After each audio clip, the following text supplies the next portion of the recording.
Is that live now? I don't know. I think so.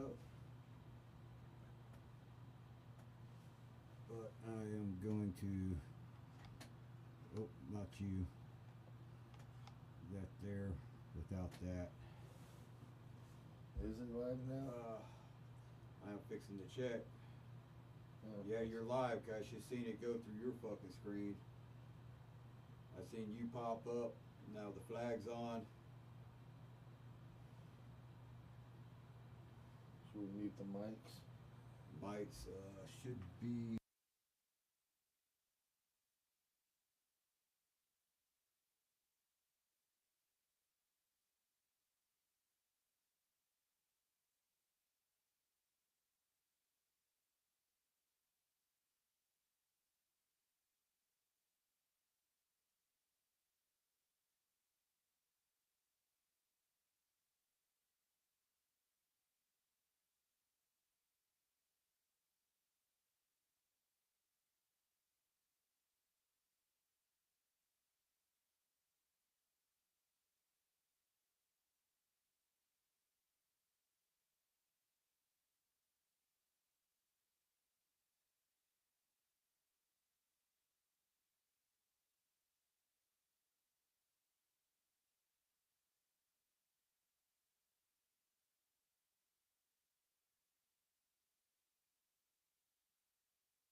Good morning, beautiful people, and Kamala Harris. Welcome to J-Tech Studios, baby. Today we go live, John, for the first time on YouTube, and I'm pumped, I'm thrilled, let's get it. It's the debate, the VP debate, the weirdo debate with the drinking games and more, the fact-checking and more. This is JD, Vance, and Tampon Tim. You know what, to start it out, let's be fair to both candidates. We don't know JD Vance and Tim Walz, Man, they're aka both Tampon weird. Tim. Shit, one's a hell of a lot weirder than the other, my friend. Whoo! Are we live? Is it up? Are we even running? You want to hear how you sound on the internet? Put that in your Man, I would love to. You know, I have like, there we go. Can you hear it? Yeah, You sound good, dude. I have no clue. Can you sound check These yourself? things Or let's never get fit it? in my ears, man. They always slide right out. I got to put a bunch of like wax on it, you know, like earwax. I got to get it in there. Oh, we got. There's like a 10 delay, minutes I left. think. When does this thing start? Can we Oh, pull it man, up? we Let's got- get a little we pre-debate. got- Let's we see got- what's happening. We got this crap going on. Got a little timer over there going on. Whenever we get 13 up, minutes. I can get us up, and we'll be up, and we'll be going good. Let's go over some of the rules real quick. You want to bring up the rules? Yeah. Go. Let Let me bring up the rules real quick. You may have to read them, man. I don't really want to put these glasses up on my face. Man, I gotta My find faces. the rules. Hold on, let me find the rules. That ain't the rules. That's not the rules, buddy. There we go. Here's the rules. There's some drinking game rules. We got some drinking game rules. Here we go. Move you out the way, buddy. Yeah, get me out of there. Get you out the Get way. my ugly mug about the camera. All right, so Walz calls Trump or Vance weird. Take a sip. Take a sip. Vance talks about family values. Take a sip. Walz says governor or Minnesota. Take a sip. Candidate doesn't answer question. Take a sip. That's for either. Vance says Ohio or Midwest. Sip it up. Candidate mentions being a veteran. Sip it up. Walz brings up being a teacher or coach. Take a sip. Vance talks about the borders. Take a sip. Moderator cuts off a candidate. Take a sip. And then on the other side, We're going 2 sips. is it 2 sips? 2 sips on Dude, the that's other side. risky, bro. All right, Vance calls here. Why'd you give me a bottle of Smirnoff vodka if there's a 2-sip side? I did not agree to this. Where did that beer go? You know, it's been a long time since I've sipped this much. You've got like, we'll show them in a second. All right, on the other side, Vance calls Harris a childless cat lady. Okay, I didn't notice that one, dude. Take 2 sips. Walz uses a folksy Midwestern saying. Sip it up. Vance brings up Trump's assassination attempt. Sip it up. Walz says threat to democracy. Sip it up. I hate when they say threat to a democracy. We're not a democracy, guys. We are a republic, a constitutional republic. I don't know how many times I got to say it, man. Let's see. Vance says woke. Sip it up. Moderator Sip it can't twice. control the debate. You think they're going to lose control of the debate, dude? Sip it twice. Sip it twice. Sip it twice. Everything nice. Something meme-worthy happens. Oh, that'd be a good one. Sip it twice. Vance mentions his book. Sip it twice. And which is Hillbilly Elegy. Yeah, Let's go. Elegy. There you go. Throw my ugly face back Throw your up ugly there. mug back up. I can't even hear myself in this speaker. Oh, you are going good, dude. Turn the treble up, You're Craig. going Turn the good. treble You're up. going good. That's what's up, dude. All right, man. How much time do we got left until this thing starts? let's I want find to out. mention something though that I did see, not to sway this debate either way, but I saw a picture probably 30 minutes ago, and I want to know if this picture is facts or not.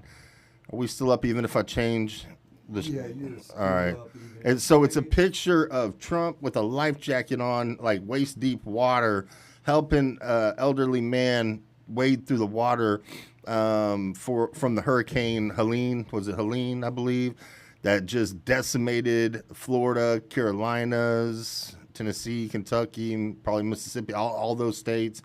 and Georgia. Did I say Georgia? Anyways, it was a picture of Trump, and let's see if we can pull it up because I just thought it was the most incredible thing. It's probably the next president of this country, a former president of this country, and he's out there with a life jacket on, taking a dude out the car, helping him. And I know a lot of people are going to say, "Oh, it's for a photo op. It's for a photo op." Okay, maybe it is for a photo op. Maybe not. You don't know. I don't know. None of us know. The fact is that this man has been to the border many times. This man has met with all the parents who have lost their children due to illegals coming over here, killing, raping, this, that, and the other. He's met with them numerous times. He went to Arlington. He went to Arlington because the families wanted him at the Arlington cemetery. They wanted a photo op with them. That wasn't because he wanted to take one. He would have been respectful and not done a photo op in Arlington at that cemetery, but the families wanted him there. He's helping dudes wade through water, getting them out the car. Somebody find me this picture, dude. Did you find it? This thing's incredible. Oh, I thought you were pulling it up. I was, and I started talking because you know me. It's hard to do two things at once. Multitasking it up. Trump. Dude, don't go looking it up if I'm pulling it up. Well, you look it up. I'll look it up. Let's see who can look it up first. Yeah, you look it up, dude. I don't even know how to word it, man. I'm not feeling all there. But it's okay. We're going to have a good time regardless. I'm actually excited about this debate. I don't know about everybody else, man. I feel like the last debate we all got kind of screwed. I'm only excited because I've never heard either one of these folks speak. Dude, it's thrilling. It's thrilling, man. I'm excited because of that, but also because I feel like we all got screwed on that last debate. I felt as if Trump held back on that last debate because he was probably coached to hold back. Maybe because it was a woman he was debating and he would look misogynist. I'm going to sadly disappoint you, dude. Yeah. Is it not? It's not true. It's been. Pull it up. It says right here that, let's see, I'm going to put it on the screen. AI generated. Yeah, so many AIs out there now. It's like you can't tell. Put it up there anyways. Is it a video? Hurricane Helene devastated parts of the southeast, including Valdosta, Georgia. On Monday, former President How long Donald is this? Trump How long is visited this? the Can you town. get us right to This it? picture, being shared on social media, Okay. claims to show Trump wading through floodwaters. We received multiple emails asking us if this picture of Trump surveying Hurricane Helene damage is real. So let's verify using these sources. This image is not real. Okay, It's stop generated it there. using artificial Whatever. intelligence. Whatever. I mean, they can't let Trump go Sorry out to there. disappoint. They can't let him go wading water. Dude's got a hit out on him. He's got hit squads out on him. And that is facts. That shit's facts galore, man. What, 9 surface-to-air missiles have crossed the Mexico into the U.S. border and are in the hands of 3 separate assassination teams, 3 separate hit squad teams. You got 9 surface-to-air missiles just out there on the loose. And if they can smuggle those things into the country, they could smuggle a suitcase nuke into the country. I mean, hell, you know, the sky's the limit that they could really smuggle in at this point with all the people flooding in. John. Let me ask you a question. Did you really put all these bottles over here expecting me to just go like round I'm for expecting round with you to choose your poison. I don't feel like that's what you're doing, dude. I almost feel like you're trying to get me drunk to have your way with me, Diddy. That's what I feel like you're doing. Oh, titty Diddy. Which one of Better these? smell it first. How am I going to smell rohypnol, dude? You tell me what rohypnol smells like. Can a dog even smell a roofie, bro? And if I a have dog no can clue. smell a roofie, would it just knock the dog out right off the bat? You know what I mean? Like I saw a cop lady one time open a bag of fentanyl, and she just it just kind of went poof into the air, like right in front of her face, and she just fell back and started seizing. So I'm thinking, if you can just barely smell a drug like that, and you have the senses of a dog, I feel like if they could just smell the roofie, they'd probably just pass right out. But he's got three bottles over here, and he's like saying, drink them all. drink them all. Drink it, bitch. I don't know, dude. I feel like you're trying to Diddy. I feel like you're trying to pull a Diddy on me, bro. I can't do that with you. I may swig from this Smirnoff. I don't know why. You got any scotch? I'll drink some scotch if you got scotch. You ain't got the scotch. I got some. I got Scotch some and a cigar. salted caramel Crown. Oh, you got some caramel Crown? Yeah, but I stole it from Lisa. Well, that's okay. So it's in a mason Lisa, jar. if you're watching, he stole your shit, man. He stole your shit. It's in a mason Hell jar. yeah, Craig. Let's see here. We got 4 minutes to the debate. 4 minutes to the debate. Who all do we got on here? Do we know how to look? John Moore says, hey, what is good out there? 5 minutes to showtime. Let's see. Crystal says, we here. Thank you, Crystal, for being here. Cooking dinner while listening to y'all. Man, you're a blessing. Much love to you. AI or not, he was still there. True. Facts, Crystal. Thank you, Crystal. Crystal. Thank you for that. He was there. He did go. I think Trump donated $25 million of his own dollars to somebody correct me if I'm wrong on that, but I think he donated $25 million of his own dollars out of his pockets to the hurricane victims, which I think is a good thing. I don't even think Biden could send our National Guard to go and help these people. And we got a military, guys. We've got a huge military in this country. Why can't we use our military to help with disasters like that? Is that a conflict of interest? I know they're not supposed to be like on our grounds, you know, like what's it called when the government calls the military in and it never happens. You know what I'm talking about? When our government calls our military in to control our people, what is it called? It's called martial law. I don't think it would be considered martial law at all if our military, the people that we have over here, the reserves or the National Guard, somebody goes out there. I think all Biden has to do is sign off on it.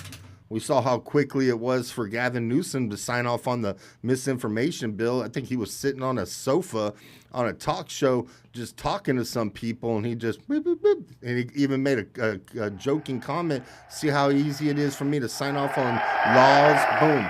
And like he was done, just signed it right there on the spot. The law was to take away our freedom of speech. No, sir, that's not a law that we want taken away. It's not a law I want taken away. It's not a law that should be taken away, period.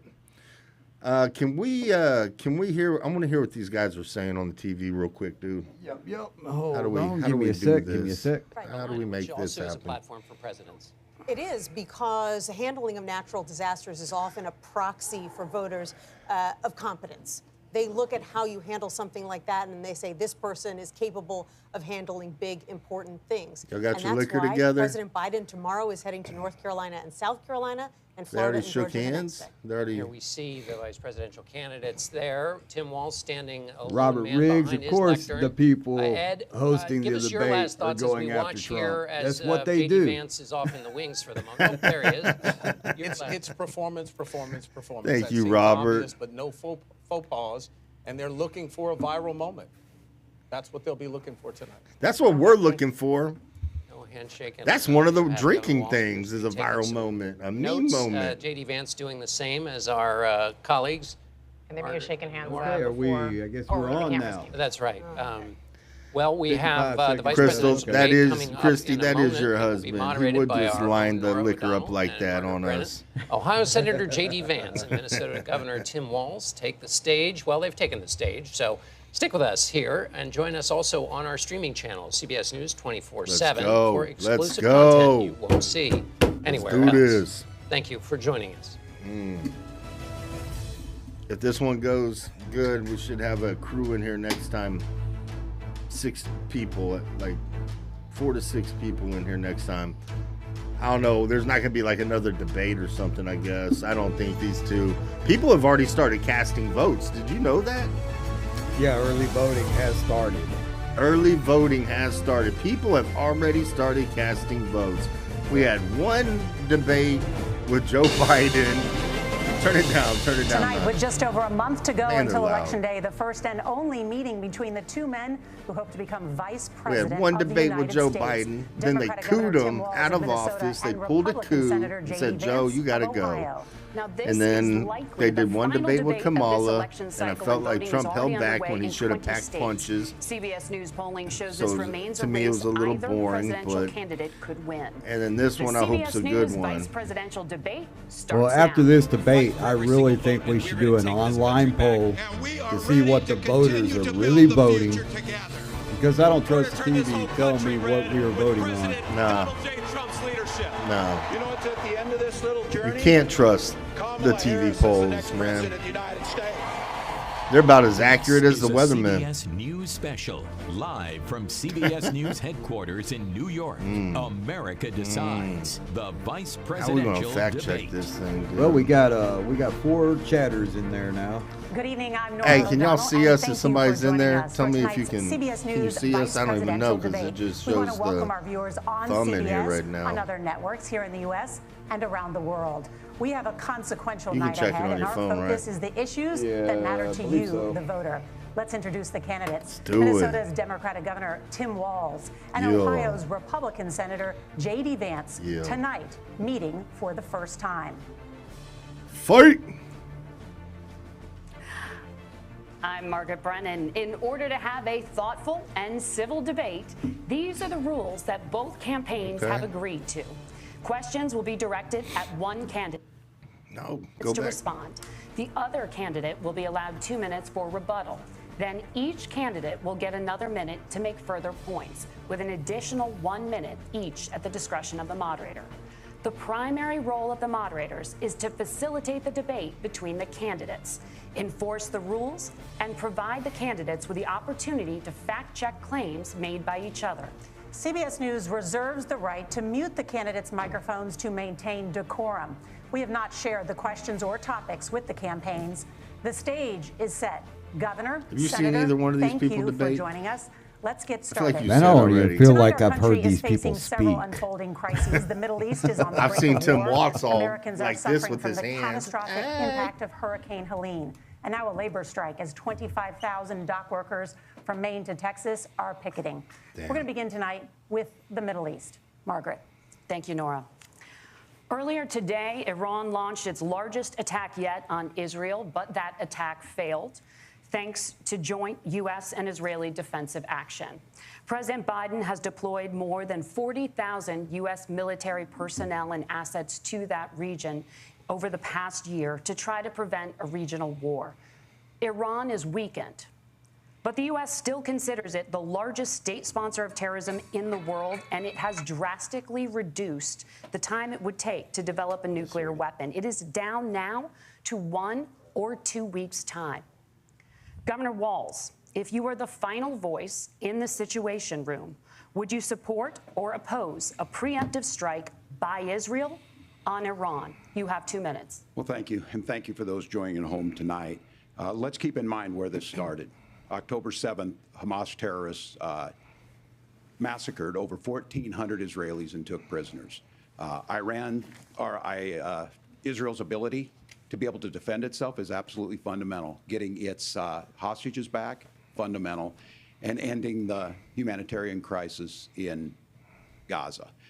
But the expansion of Israel and its proxies is an absolute fundamental necessity for the United States to have the steady leadership there. You saw it experienced today, where along with our Israeli partners and our coalition, able to stop the incoming attack.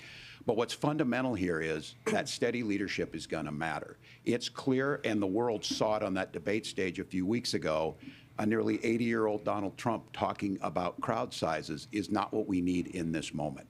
But it's not just that. It's those that were closest to Donald Trump that understand how dangerous he is when the world is this dangerous. His chief of staff, John Kelly, said that he was the most flawed human being he'd ever met. I can't pause, and can I? both of his secretaries of defense and his national security advisors said he should be nowhere near the White House.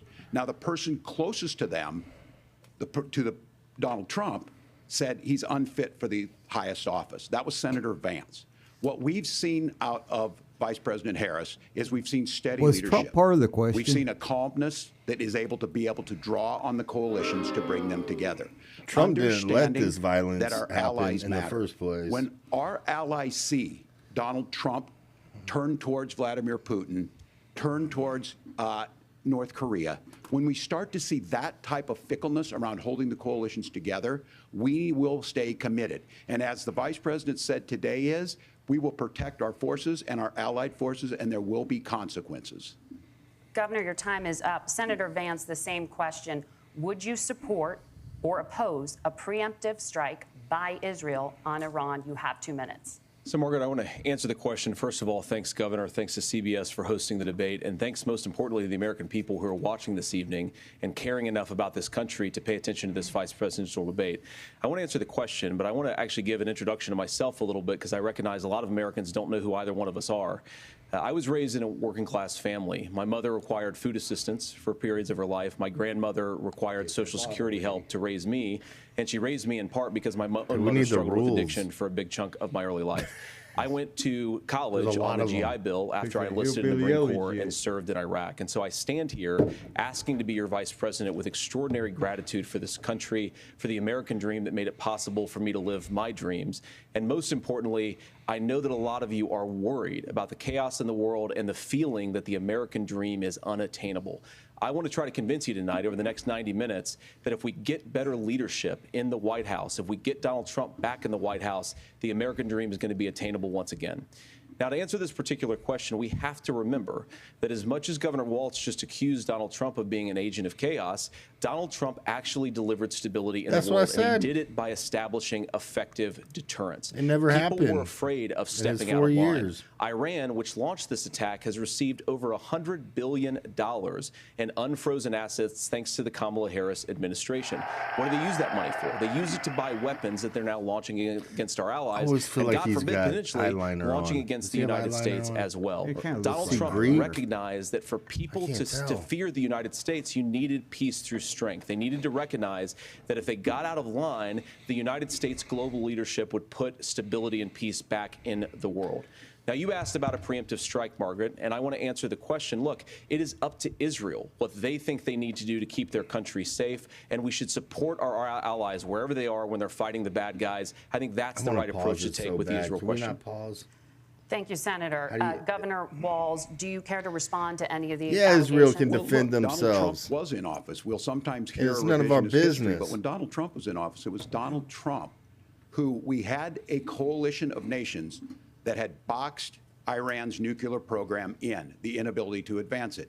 Donald Trump pulled that program and put nothing else in its place. So Iran is closer to a nuclear weapon than they were before because of Donald Trump's fickle leadership.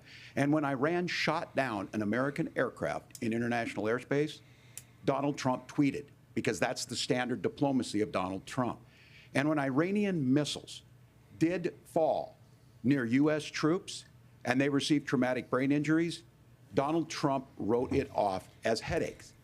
Look, our allies understand that Donald Trump is fickle. He will go to whoever has the most flattery or where it makes sense to him.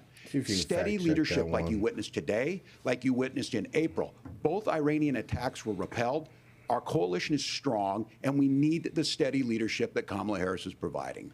Senator Vance, the U.S. did have a diplomatic deal with Iran to temporarily pause parts of its nuclear program, and President Trump did exit that deal. He recently said, just 5 days ago, the U.S. must now make a diplomatic deal with Iran because the consequences are impossible. Did he make a mistake? You have 1 minute. Well, first of all, Margaret, diplomacy is not a dirty word, but I think that's something that Governor Walz just said is quite extraordinary. You yourself just said Iran is as close to a nuclear weapon today as they have ever been. And Governor Walz, you blame Donald Trump. Who has been the vice president for the last 3.5 years? And the answer is your running mate, not mine.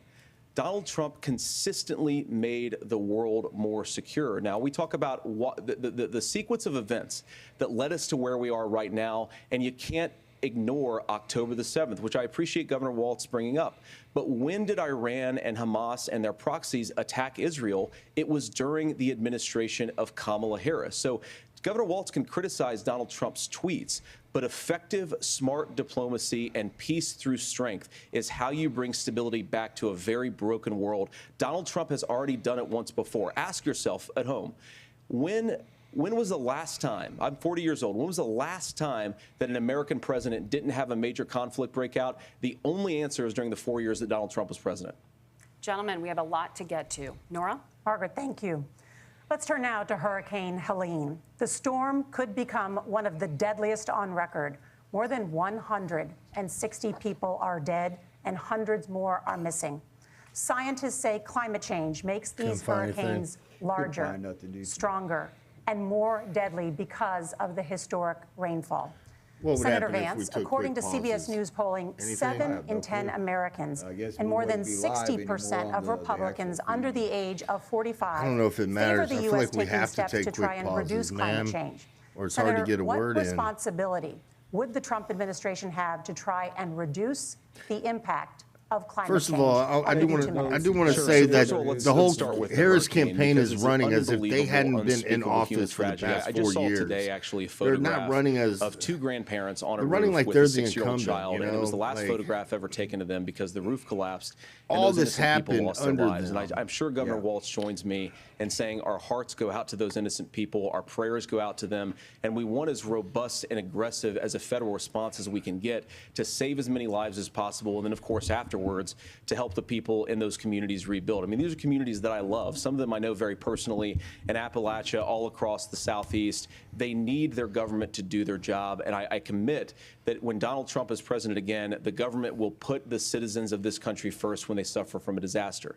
Now, Nora, you asked about climate change. I think this is a very important issue. Look, a lot of people are justifiably worried about all these crazy weather patterns. I think it's important for us, first of all, to say Donald Trump and I support clean air, clean water. We want the environment to be cleaner and safer. But one of the things that I've noticed some of our Democratic friends talking a lot about is a concern about carbon emissions, this idea that carbon emissions drives all of the climate change. Well, let's just say that's true, just for the sake of argument, so we're not arguing about weird science. Let's just say that's true. Well, if you believe that, what would you want to do? The answer is that you'd want to reshore as much American manufacturing as possible, and you'd want to produce as much energy as possible in the United States of America because we're the cleanest economy in the entire world. What have Kamala Harris's policies actually led to? More energy production in China, more manufacturing overseas, more doing business in some of the dirtiest parts of the entire world. When I say that, I mean the amount of carbon emissions they're doing per unit of economic output.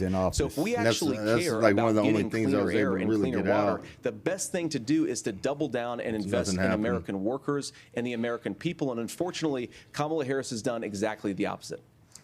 Governor Walz, you have 2 minutes to respond. Well, we got close to an agreement because all those things are happening. Look, first of all, it is a horrific tragedy with this hurricane, and my heart goes out to the folks that are down there in contact with the governors. Dude, in the 70s, it was all about global cooling. Emergency management. The 70s wasn't that long ago. They worked together to solve the governors. Everybody, 50 years ago, they were saying that we were heading towards global cooling. Now it's global warming. We're still in that phase where we need to and now they've called it something. Now they call it climate change because they don't know if it's cooling or warming, so they just call it climate change now. Yeah, I've seen the picture of Plymouth Rock, and it's like the same water level. It's not underwater. There's also a picture on there's a picture on X of what we've seen out of the Harris Island administration now, and the water level is the same 50 years ago.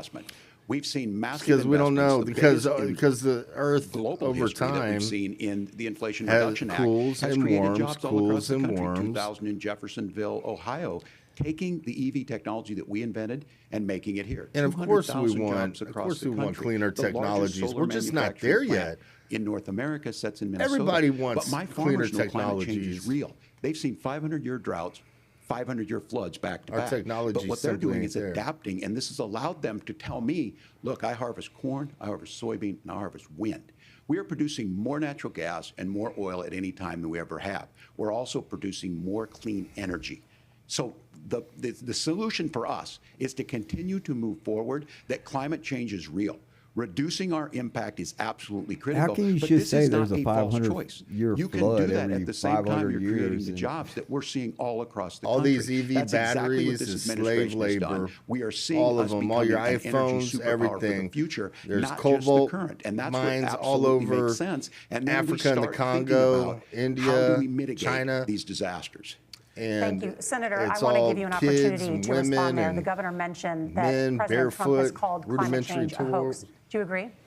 Well, look, what the president has said is that if the Democrats, in particular Kamala Harris and her leadership, if they really believe that climate change is serious, what they would be doing is more manufacturing and more energy production in the United States of America, and that's not what they're doing. So clearly, Kamala take some Harris notes. herself doesn't believe her own rhetoric on this. If she did, she would actually agree with Donald Trump's energy policies. Now, something Governor Walz said I think is important to touch upon, because when we talk about clean energy, I think that's a slogan that often the Democrats will use here. And I'm talking, of course, about the Democratic leadership. And the real issue is that if you're spending hundreds of millions or even billions of dollars of American taxpayer money on solar panels that are made in China, number one, you're going to make the economy dirtier. We should be making more of those solar panels here in the United States of America. Some of them are, Tim, but a lot of them are being made overseas in China, especially the components that go into those solar panels. So if you really want to make the environment cleaner, you've got to invest in more energy production. We haven't built a nuclear facility, I think, one in the past 40 years. Senator. Natural gas, we got to invest more in it. Kamala Harris has done the opposite. That's raised energy prices and also meant that we're doing Senator, worse by your the time climate. is up. Well, he Governor, did get would you cut like to off. respond? Oh, man. Well, look,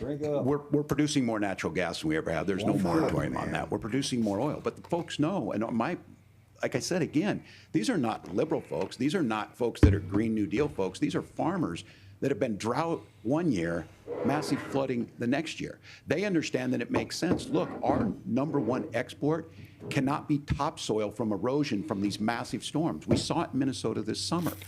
And thinking about how do we respond to that, we're thinking ahead on this. And what Kamala Harris has been able to do in Minnesota, we're starting to weatherproof some of these things. The infrastructure law that was passed allows us to think about mitigation in the future. How do we make sure that we're protecting by burying our power lines? How do we make sure that we're protecting lakefronts and things that we're seeing more and more of? But to call it a hoax and to take the oil company executives If it to wasn't a Mar-a-Lago, hoax, why are y'all say, buying "Give up me money for my oceanfront property?" campaign, and I'll let you do whatever you want. We can be smarter about that, and an all-above energy policy is exactly what she's doing, creating those jobs right here. Governor, your time is up. The overwhelming consensus among scientists is that the Earth's climate is warming at an unprecedented rate. Margaret? Thank you, Nora.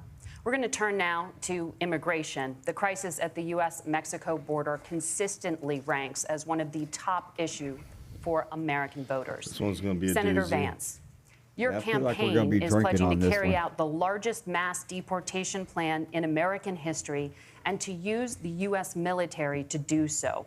Could you be more specific about exactly how this will work? For example, would you deport parents who have entered the U.S. illegally and separate them from any of their children who were born on U.S. soil? You have 2 minutes. So first of all, Margaret, before we talk about deportations, we have to stop the bleeding. We have a historic immigration crisis because Kamala Harris started and said that she wanted to undo all of Donald Trump's border policies. 94 executive orders suspending deportations, decriminalizing illegal aliens, massively increasing the asylum fraud that exists in our system. That has opened the floodgates. And what it's meant is that a lot of fentanyl is coming into our country. I had a mother who struggled with opioid addiction and has gotten clean.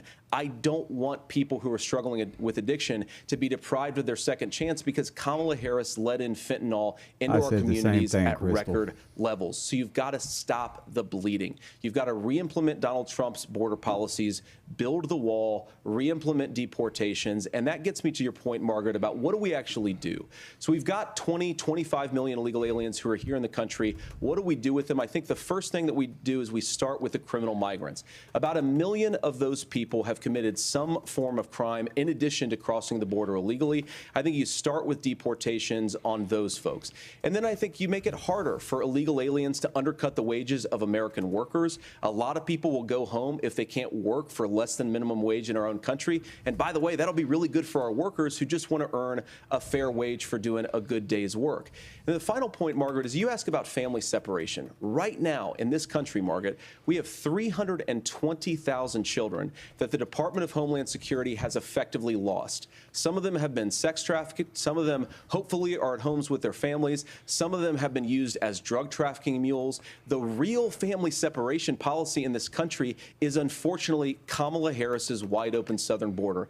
And I'd ask my fellow Americans to remember when she came into office, she said she was going to do this. Real leadership would be saying, you know what, I screwed up. We're going to go back to Donald Trump's border policies. I wish that she would do that. It would be good for all of us. Governor, do you care to respond to any of the specific allegations, including that the vice president is, quote, letting in fentanyl and using kids as drug mules, among other things regarding children? The drug mule is not true, but I will say about this, about the fentanyl, because this is a crisis of this, the opioid crisis. And the good news on this is the last 12 months saw the largest decrease in opioid deaths in our nation's history. 30% decrease in Ohio, but there's still more work to do. But let's go back to this on immigration. Kamala Harris was the Attorney General of the largest state and a border state in California. She's the only person in this race who prosecuted transnational gangs for human trafficking and drug interventions. But look, we all want to solve this. Most of us want to solve this, and that is the United States Congress. That's the Border Patrol agents. That's the Chamber of Commerce. That's most Americans out here. That's why we had the fairest and the toughest bill on immigration. As well as that just this nation typing seen. up, It and then was he came crafted to it. by a conservative senator from Oklahoma, James Langford. Y'all I had know he's billions super of dollars conservative, but he's a stacked in man of that principle, freaking wants to get it done. bill to Democrats go and to Republicans worked Ukraine. on this piece of legislation. The Border Patrol said this is what we need in here. It had- These are the no, they experts. did not And the say Chamber they of needed Commerce and the Wall billions Street to go to Journal said, Ukraine. Pass this thing. Kamala Harris helped get Christ, there. you passed a bill 1,500 about new what the border bill's agents. about. Detection for And don't throw drugs. in It's like all 20 them- different to things that have speed up nothing to do with these, the bill. the It's like all the adjudications on this. COVID ass. checks Wants. everybody But got as had soon as I was getting trillions of ready to dollars pass and going actually tackle elsewhere. this, Donald Trump said no. Told them to vote against it because it gives him a campaign issue. Yeah, he It gives called him to- in people what would and Donald said, Trump talk "Vote about if we against it." actually did some of these things? And they need to be done by the legislature. You can't just do Where's this your through proof? the executive Fact branch. check your ass. So I need a look, we have commercial the so we options to do can this. lower Donald the Trump had volume 4 and years. talk about a He had couple of 4 things. years to do this, and he promised you, America, how easy it would be. I'll build you a big, beautiful wall, and Mexico will pay for it. Less than 2% of that wall got built, and Mexico didn't pay a dime. But here we are again, 9 years after he Who came down stopped that the wall from escalator, being built? dehumanizing people and telling them what he was going to do. As far as the deportation plan, at one point, Senator Vance said it was so unworkable to be laughable. So that's where we're at. Pass the bill, she'll sign it. Governor, your time is up. Senator, the question was, will you separate parents from their children, even if their kids are U.S. citizens? You have 1 minute. Margaret, my point is that we already have massive child separations thanks to Kamala Harris's open border. And I didn't accuse They went Kamala back to Harris him. That's a of drink inviting right drug there. mules. I said that she enabled the Mexican drug cartels to operate freely in this country. going back And we to- know that they to use Walz. children as drug mules, and it is a disgrace, and it has to stop. Look, I think what I Tim need a said beer to just keep up doesn't with this. pass the smell test. For 3 years, Kamala Harris went out bragging that she was going to undo Donald Trump's border policy. She did exactly that. Thank We had you, a sir. record number of illegal crossings. We had a record number of fentanyl coming into our country. And now that she's running for president, or a few months before, No. she says that somehow she got religion and cared a lot about a piece of legislation. The only thing that she did when she became the vice president, when she became the appointed border czar, was to undo 94 Donald Border Trump czar, executive border actions czar. that opened the border. This problem is leading to massive problems in the United States of America. Parents who can't afford health care, schools that are overwhelmed. It's got to stop, and it will when Donald Trump is president again. Senator, your time is up. Governor, what about our CBS News polling, which does show that a majority of Americans, more than 50%, support mass deportations? Look, we fix this issue. Get 'em outta here. With a bill that is necessary. But the issue on this is what happens when you don't want to solve it. You've You had 4 demonize it. years to do this. And we saw this. And Senator Vance, and it surprises me on this, talking Took about all and saying, I Trump's will create policies stories away. to bring attention to this. That vilified a large screamed to number the of people world, who were here "Come." legally in the community of And they Springfield. came. If you the build it, Republican they will governor come. said, it's not true. Don't do it. There's consequences for this. There's consequences. We could come together. Senator Langford did it. We could come together and solve this if we didn't let Donald Trump continue to make it an issue. And the consequences in Springfield were the governor had to send state law enforcement to escort kindergartners to school. I believe Senator Vance wants to solve this, but by standing with Donald Trump and not working together to find a solution, it becomes a talking point. And when it becomes a talking point like this, we dehumanize and villainize other human beings.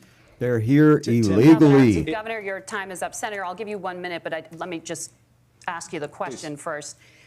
The governor has made the point, and I think as a sitting lawmaker, you know that Congress controls the purse strings and any funding.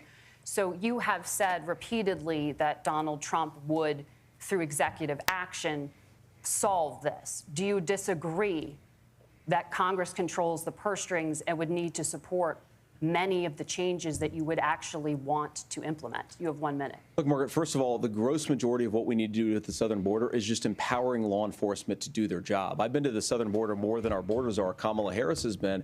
And it's actually heartbreaking because the Border Patrol agents, they just want to be empowered to do their job. Of course, additional resources would help, but most of this is about the president and the vice president empowering our law enforcement to say, if you try to come across the border illegally, you've got to stay in Mexico, you've got to go back through proper channels. Now, Governor Walz brought up the community of Springfield, and he's very worried about the things cats that I've out said there. in Springfield. Look, in Haitians. Springfield, Ohio, They're eating and our in dogs. communities They're all eating our across this cats. country, you've It's got that voodoo schools that are culture. overwhelmed. You've got hospitals that are overwhelmed. You've got housing that is totally unaffordable because we brought in millions of illegal immigrants to compete with Americans for scarce homes. Actually the people that putting I'm a most lot worried on the about in streets, Springfield, homeless. Ohio, are the American citizens They're who have kicking out had their the lives destroyed by Americans, raising Kamala the Harris's rent, open border. putting the It is a illegals in there, disgrace, Tim. And I actually being think, I paid for agree by with the you. I think government. you want to solve this problem, but I don't think that Kamala Harris does. Senator, your time is up. Governor, you have 1 minute to respond. Yeah, well, it is law enforcement that asked for the bill. They helped craft it. They're the ones that supported it. That's because they know we need to do this. But y'all don't Look, support this the law issue of enforcement. Y'all continuing want to bring this defund up, the police. Of not dealing with it, of blaming migrants for everything.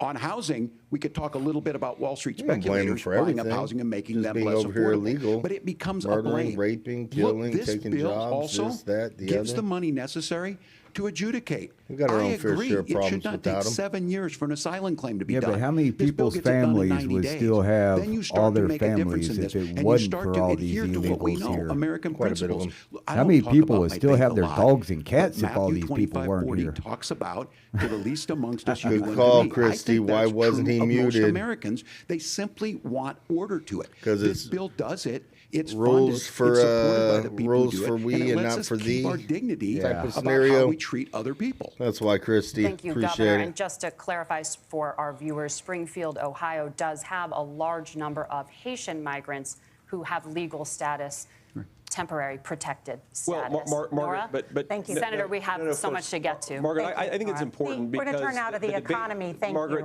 you. the rules were that The you guys economy, weren't going to we're- fact check, and since you're fact checking me, I Yeah. think it's important to You're say not what's supposed actually to. going Hang on, take so a there's drink. an application called the CBP One app, where you can go on as an supposed to illegal fact migrant, check 'em. apply for asylum or apply for parole, and be I was granted supposed to take a legal sip of beer. status at the wave of a Kamala Harris open border wand. That is not a person coming in, applying for a green card and waiting for 10 years. That Thank is you, the Senator. facilitation of illegal immigration, Thank you, Margaret. Senator. by Thank our you, own Senator, for Thank describing the you. legal And process. Kamala- We and have Kamala so much Harris to get opened up to, that Senator. Well, We have so why'd much you to fact get check to. them then? 1990. That was part of Thank you, y'all's gentlemen. rules, I thought, The not We to wanna fact have- check. One app has not been on the books since 1990. It's something that Kamala Harris created, Margaret. Get Gentlemen, it. Keep talking. The audience can't hear you because your mics are cut. I can hear you. I Thank can so hear you much. We fine, wanna get Vance. to Keep going, Thank you for Vance. explaining the legal process. Nora? Thank you, Margaret. Moderators The broke their own economy is rules. a top concern They for got mad. voters. Each of your campaigns has released It's an sad. economic plan. Check so let's that talk hoe, about the Vance. specifics. Governor Walz, Vice President Harris unveiled a plan that includes billions in tax credits for manufacturing, housing, and a renewed child tax credit. The Wharton School says your proposals will increase the nation's deficit by $1.2 trillion. How would you pay for that without ballooning the deficit? Governor, I'll give you 2 minutes. Yeah, thank you. And Kamala Harris and I do believe in the middle class. Hey, we because have that's where 6 we come viewers from. right We now. both grew up in Hey, that. We appreciate you understand. guys so coming those of you in. out there Thank listening you. tonight, you're hearing a lot of stuff back and forth, and it's good. It's healthy. That's what this is Don't supposed forget to happen. to You should be subscribe listening to how this is gonna JTech, please. impact me. Thank you. The bold forward plan that Kamala Harris put out there is talking about this housing issue. The one thing is there's 3 million new houses proposed under this plan with down payment assistance on the front end to get you in a house. A house is much more than just an asset to be traded somewhere. It's foundational to where you're at. And then making sure that the things you buy every day, whether they be prescription drugs Why or y'all other allowing things, all the that big there's fairness in corporations that. come Look, through the and buy up all the $35 insulin is a houses good in thing, America? but it costs $5 As to well make as insulin. China, They were charging especially next to our $800 before this military law went into effect. institutions. As far as the housing goes, I've seen it in Minnesota. 12% more houses in Minneapolis, prices went down on rent 4%. It's working. And then making sure tax cuts go to the middle class. $6,000 child tax credit, we have one in Minnesota, reduces childhood poverty by 1/3. We save money in the long run, and we do the right thing for families. And then getting businesses off the ground. The law as it stands right now is $5,000 tax credit for small business, increasing that to $50,000. Now, this is a philosophical difference between us. Donald Trump made a promise, and I'll give you this, he kept it. He took folks to Mar-a-Lago, said, you're rich as hell, I'm gonna give you a tax cut. He gave the tax cuts that predominantly went to the top class. What happened there was an $8 trillion increase in the national debt, the largest ever. Now he's proposing a 20% consumption or sales tax on everything we bring in. Everyone agrees, including businesses, it would be destabilizing it would increase inflation and potentially lead to a recession. Look, this is simple for you. Where are we going? Kamala Harris has said to do the things she wants to do, we'll just ask the wealthiest to pay their fair share. When you do that, our system works best, more people are participating in it, and folks have the have the they need. Senator, I want to give you a moment to respond on that. But similarly, the Wharton School has done an analysis of the Trump plan and says it would increase the nation's deficit by $5.8 trillion. Yeah. My question is the same for you. How do you pay for all that without ballooning the deficit? I'll give you 2 minutes. Well, first of all, you're going to hear a lot from Tim Walz this evening, and you just heard it in the answer. A lot of what Kamala Harris proposes to do, and some of it, I'll be honest with you, it even sounds pretty good. Here's what you won't hear, is that Kamala Harris has already done it. Because she's been the vice president for 3.5 years. She had the opportunity to enact all of these great policies, and what she's actually done instead is drive the cost of food higher by 25%, drive the cost of housing higher by about 60%, open the American southern border and make middle-class life unaffordable for a large number of Americans. If Kamala Harris has such great plans for how to address middle-class problems, then she ought to do them now. Not when asking for a promotion, but in the job the American people gave her 3.5 years ago. And the fact that she isn't tells you a lot about how much you can trust her Hell, actual she won't even plans. tell us what the Now, fucking Donald plan Trump's is. economic plan is not just a plan, but Yeah, it's what also plan a does she record. have? A lot of those same None. economists attack Donald Trump's plans, and they have PhDs, but they don't have common sense and they don't have wisdom. Because Donald Trump's economic policies delivered the highest take-home pay in a generation in this country, 1.5% inflation, and to boot, peace and security all over the world. So when people say that Donald Trump's economic plan doesn't make sense, I say look at the record. He delivered rising take-home pay for American workers. Now, Tim admirably admits that they want to undo the Trump tax cuts. But if you look at what was so different about Donald Trump's tax cuts, even from previous Republican tax cut plans, is that a lot of those resources went to giving more take-home pay to middle-class and working-class Americans. It was passed in 2017, and you saw an American economic boom unlike we've seen in a generation in this country. That is a record that I'm proud to run on, and we're going to get back to that common sense wisdom so that you can afford to live the American dream again. I know a lot of you are struggling. I know a lot of you are worried about paying the bills. It's going to stop when Donald Trump brings back common sense to this country. Governor, do you want to respond to that? What has Kamala Harris done for the middle class? Yeah, well, Kamala Harris's day one was Donald Trump's failure on COVID that led to the collapse of our economy. We were already before COVID in a manufacturing recession, but 10 million people out of work, largest percentage since the Great Depression. 9 million jobs closed on that. That was day one, whether it was the Infrastructure Act or other things we moved. Now, you made a question about experts, said this. I've made a note of this. Economists can't be trusted. Science can't be trusted. National security folks can't be trusted. Look, if you're going to be president, You don't have all the answers. Donald Trump believes he does. My pro tip of the day is this. If you need heart surgery, listen to the people at the Mayo Clinic in Rochester, Minnesota, not Donald Trump. And the same thing goes with this. And I ask you out there, teachers, nurses, truck drivers, whatever, how is it fair that you're paying your taxes every year and Donald Trump hasn't paid any federal tax in the last 15 years? And the last year as president. That's what's wrong with the system. There's a way around it. The system was there before We're just Donald asking Trump for was. fairness in it, and that's all you want. You have a minute. Governor, you He say takes trust the advantage experts. But those same experts for the 40 years said that if we same shipped our groups, he said, manufacturing that base off to Hillary's China, donors we'd take get cheaper advantage goods. of. They lied about that. They said if we shipped our Biden industrial could have base fixed off it, to other had countries, to 4 years Mexico to and do it. elsewhere, it would make the middle class stronger. They were wrong about that. They were wrong about the idea that if we made America less self-reliant, less And anybody else would productive take in our advantage own of it nation, as that it would well. somehow make us better off, and they were wrong about it. And for the first time in a generation, Donald Trump had the wisdom and the courage to say to that bipartisan consensus, we're not doing it anymore. We're bringing American manufacturing back. We're unleashing American energy. We're going to make more of our own stuff. And this isn't just an economic issue. I mean, I've got 3 beautiful little kids at home, 7, 4, and 2, and I love them very much, and I hope they're in bed right now. But look, so many of the drugs, the pharmaceuticals that we put in the bodies of our children are manufactured by nations that hate us. This has to stop, and we're not going to stop it by listening to experts. We're going to stop it by listening to common sense wisdom, which is what Donald Trump governed on. Senator, your time is up. Governor Walz, can you address that? I mean, check voters this say they out. trust Donald Trump on the economy live. more. Why? Well, if you're listening tonight and you want billionaires to get tax cuts, you heard what the numbers were. Look, I'm a union guy on this. I'm not a guy who wanted to ship things overseas, but I understand that, look, we produce We're gonna get soybeans the hang and of corn. this, We need guys. to have fair trading bear partners. with That's us, something please. that we believe in. I think the thing that up and running, most concerns me on this is Diana. Donald Trump was the guy Welcome, who thank created you. the largest trade deficit in American history with China. So the rhetoric is good. You're right. He Much did of what not the want to senator said collect a right there, I'm in paycheck agreement with him on to be this. president. I In watched fact, it he happen did too. I not watched it take to a my paycheck communities, and to we be talked about that. president. But we had Thank people you, Diana. undercutting the right to collectively bargain. We had right to work states made it more difficult. We had companies that were willing to ship it over, and we saw people profit. Folks that are venture capital in some cases, putting money into companies that were overseas. We're in agreement that we bring those home. The issue is Donald Trump is talking about it. Kamala Harris has a record, 250,000 more manufacturing jobs just out of the IRA. May I respond to that? Yes. So appreciate that. So Get 'em! if you notice, what Governor Walz just did is he said, first of all, Donald Trump has to listen to the experts.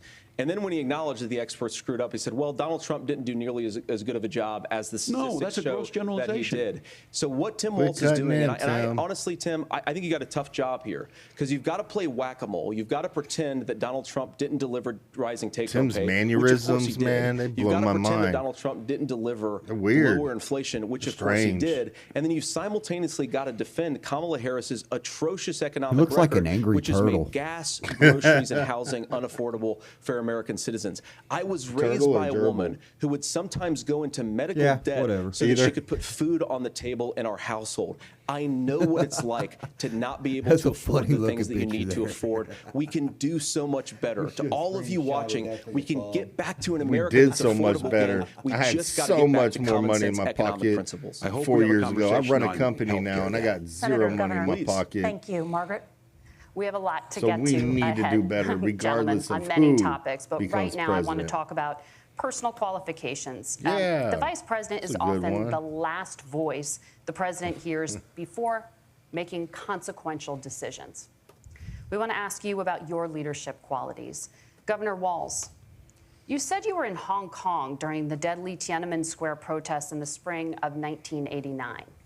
But Minnesota Public Radio and other media outlets are reporting that you actually didn't travel to Asia until August of that Homeboy's year. always Oh, in wow. China. Can you explain that discrepancy? You have 2 Yeah, minutes. well, and to the Oh, folks wow. out there, Celebrate and his get at the top honeymoon of in this. China or Look, got married or something I grew in up in China? small rural Nebraska, town of 400. What's your town that link you to rode China, your bike with Tim? your buddies That till the should be the street lights come question. on, and I'm proud of that service. I joined the National Guard at 17, worked on family farms, She and did? then I used the GI Bill. to We're become live. a teacher, passionate about it, a young teacher. My Said first that, year out, I got he the said he was opportunity in in the China summer of during '89 some kind of to travel to protest, and China. then 35 she years said, ago, be able to do that. radio I came station back said that you home were not there, and that then you were on started the a program channel or some to take shit. young Let's see people what he there. says. We would take basketball teams, we would take baseball teams, we would take dancers, and we would go back and forth to China. The issue for that was to try and learn. Now, look, my community knows Learn who what? I am. They saw where I was at.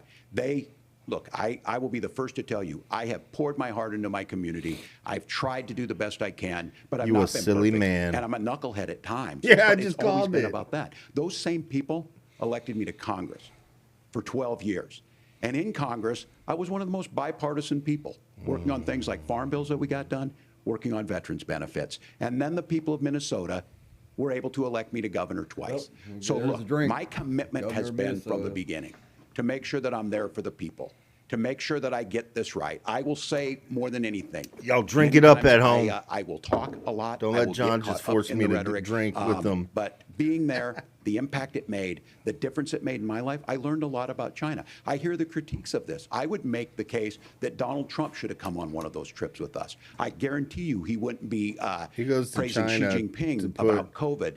And I our guarantee you he enemies wouldn't start a at trade bay war that he ends up and in losing. fear by so showing this is about strength. That's trying why to he goes to understand China. the world. It's about trying to do the best you can for your community, and then it's putting yourself out there and letting your folks understand what Because it is. My what do they commitment, say? whether it be Keep through your friends teaching, which I was close, but good keep at, your enemies or whether it was closer. being a good soldier, or was being He a goes good over member there. of Congress. Soldier. Those are the things that I think are the values that people care about. Going back to Governor, this. just to follow up on that, the question was, can you explain the discrepancy? All I said on this was I got there that summer and misspoke on this. So I will just. Man, you're always what I said. misspeaking. You So I was misspeaking in- son of a gun, you. Hong Kong and China during the democracy Kong and protest China. went in. And from that, I learned a lot of what needed to be in governance. How to You be a look like a communist jackass. in governance. Thank you, Governor. How you going to learn a lot Senator from Vance, China? in 2016, in you called your governance? running mate Donald Unless you're Trump learning how to become unfit for the nation's highest office, communist. and you said he could be America's Hitler. Marxist. I know you've been asked many Hitler. times, and you've said you regret those comments and explained you then voted for Donald Trump in 2020. But the Washington Post reported new messages last week in which you also disparaged Trump's economic record while he was president, writing to someone in 2020, quote, Trump thoroughly failed to deliver his economic populism. You're now his running mate, and you've shifted many of your policy stances to align with his. If you become vice president, why should Americans trust that you will give Donald Trump the advice he needs to hear and not just the advice He's he the wants best to man hear? for it. He You have wasn't 2 even minutes. for Trump. Well, first of all, Margaret, because I've always been open, and sometimes, of course, I've disagreed Which with the makes him president, but most I've also been qualified to extremely tell open Trump about what the he fact needs that to I hear. was wrong about Donald Trump. I was wrong, first of all, because I believed some of the media stories that turned out to be dishonest fabrications of his record. But most importantly, Donald Trump delivered for the American people. Rising wages, rising take-home pay, an economy that worked for normal Americans, a secure southern border, a lot of things, frankly, that I didn't think he'd be able to deliver on. And yeah, when you screw up, when you misspeak, when you get something wrong and you change your mind, you ought to be honest with the American Make people too about it. many It's one of the reasons, drinking Margaret, why I've done thingies. so many interviews is because I think it's important to actually explain to the American people where I come down on the issues and what changed. Now, you pointed out to messages from 2020. Margaret, I've been extremely consistent that I think there were a lot of things that we could have done better in the Trump administration the first round if Congress was doing its job. I strongly believe, and I've been a United States Senator, that Congress is not just a high-class debating society. It's not just a forum for senators and congressmen to whine about problems. It's a forum to govern. So there were a lot of things on the border, on tariffs, for example, where I think that we could have done so much more if the Republican Congress and the Democrats in Congress had been a little bit better about how they govern the country. They were so obsessed with impeaching Donald Trump, they couldn't actually govern. And I want to talk about this tariff issue in particular, Margaret, because Tim just accused this of being a national sales tax. Look, the one thing, and you're probably surprised to hear me praising Joe Biden, but the one thing that Joe Biden did is he continued some of the Trump tariffs that protected American manufacturing jobs. And it's the one issue, the most pro-worker part of the Biden administration, it's the one issue where Kamala Harris has run away from Joe Biden's record. Think about this. If you're trying to employ slave laborers in China at $3 a day, you're going to do that and undercut the wages of American workers unless our country stands up for itself and and says you're not accessing our markets unless you're paying middle-class Americans a fair wage. Senator, your time is up. Nora? Thank you. Now to the issue of reproductive rights. Governor Walz, after Roe versus Wade was overturned, you signed a bill into law that made Minnesota one of the least restrictive states in the nation when it comes to abortion. Former President Trump said in the last debate that you believe abortion, quote, in the 9th month is absolutely fine. Yes or no? Is Don't that you what fucking lie, support? Tim. I'll give you 2 minutes. That's not what the bill says, but look. Bullshit. I This seen you issue sign is it. what's on everyone's mind. Donald Trump put this all into motion.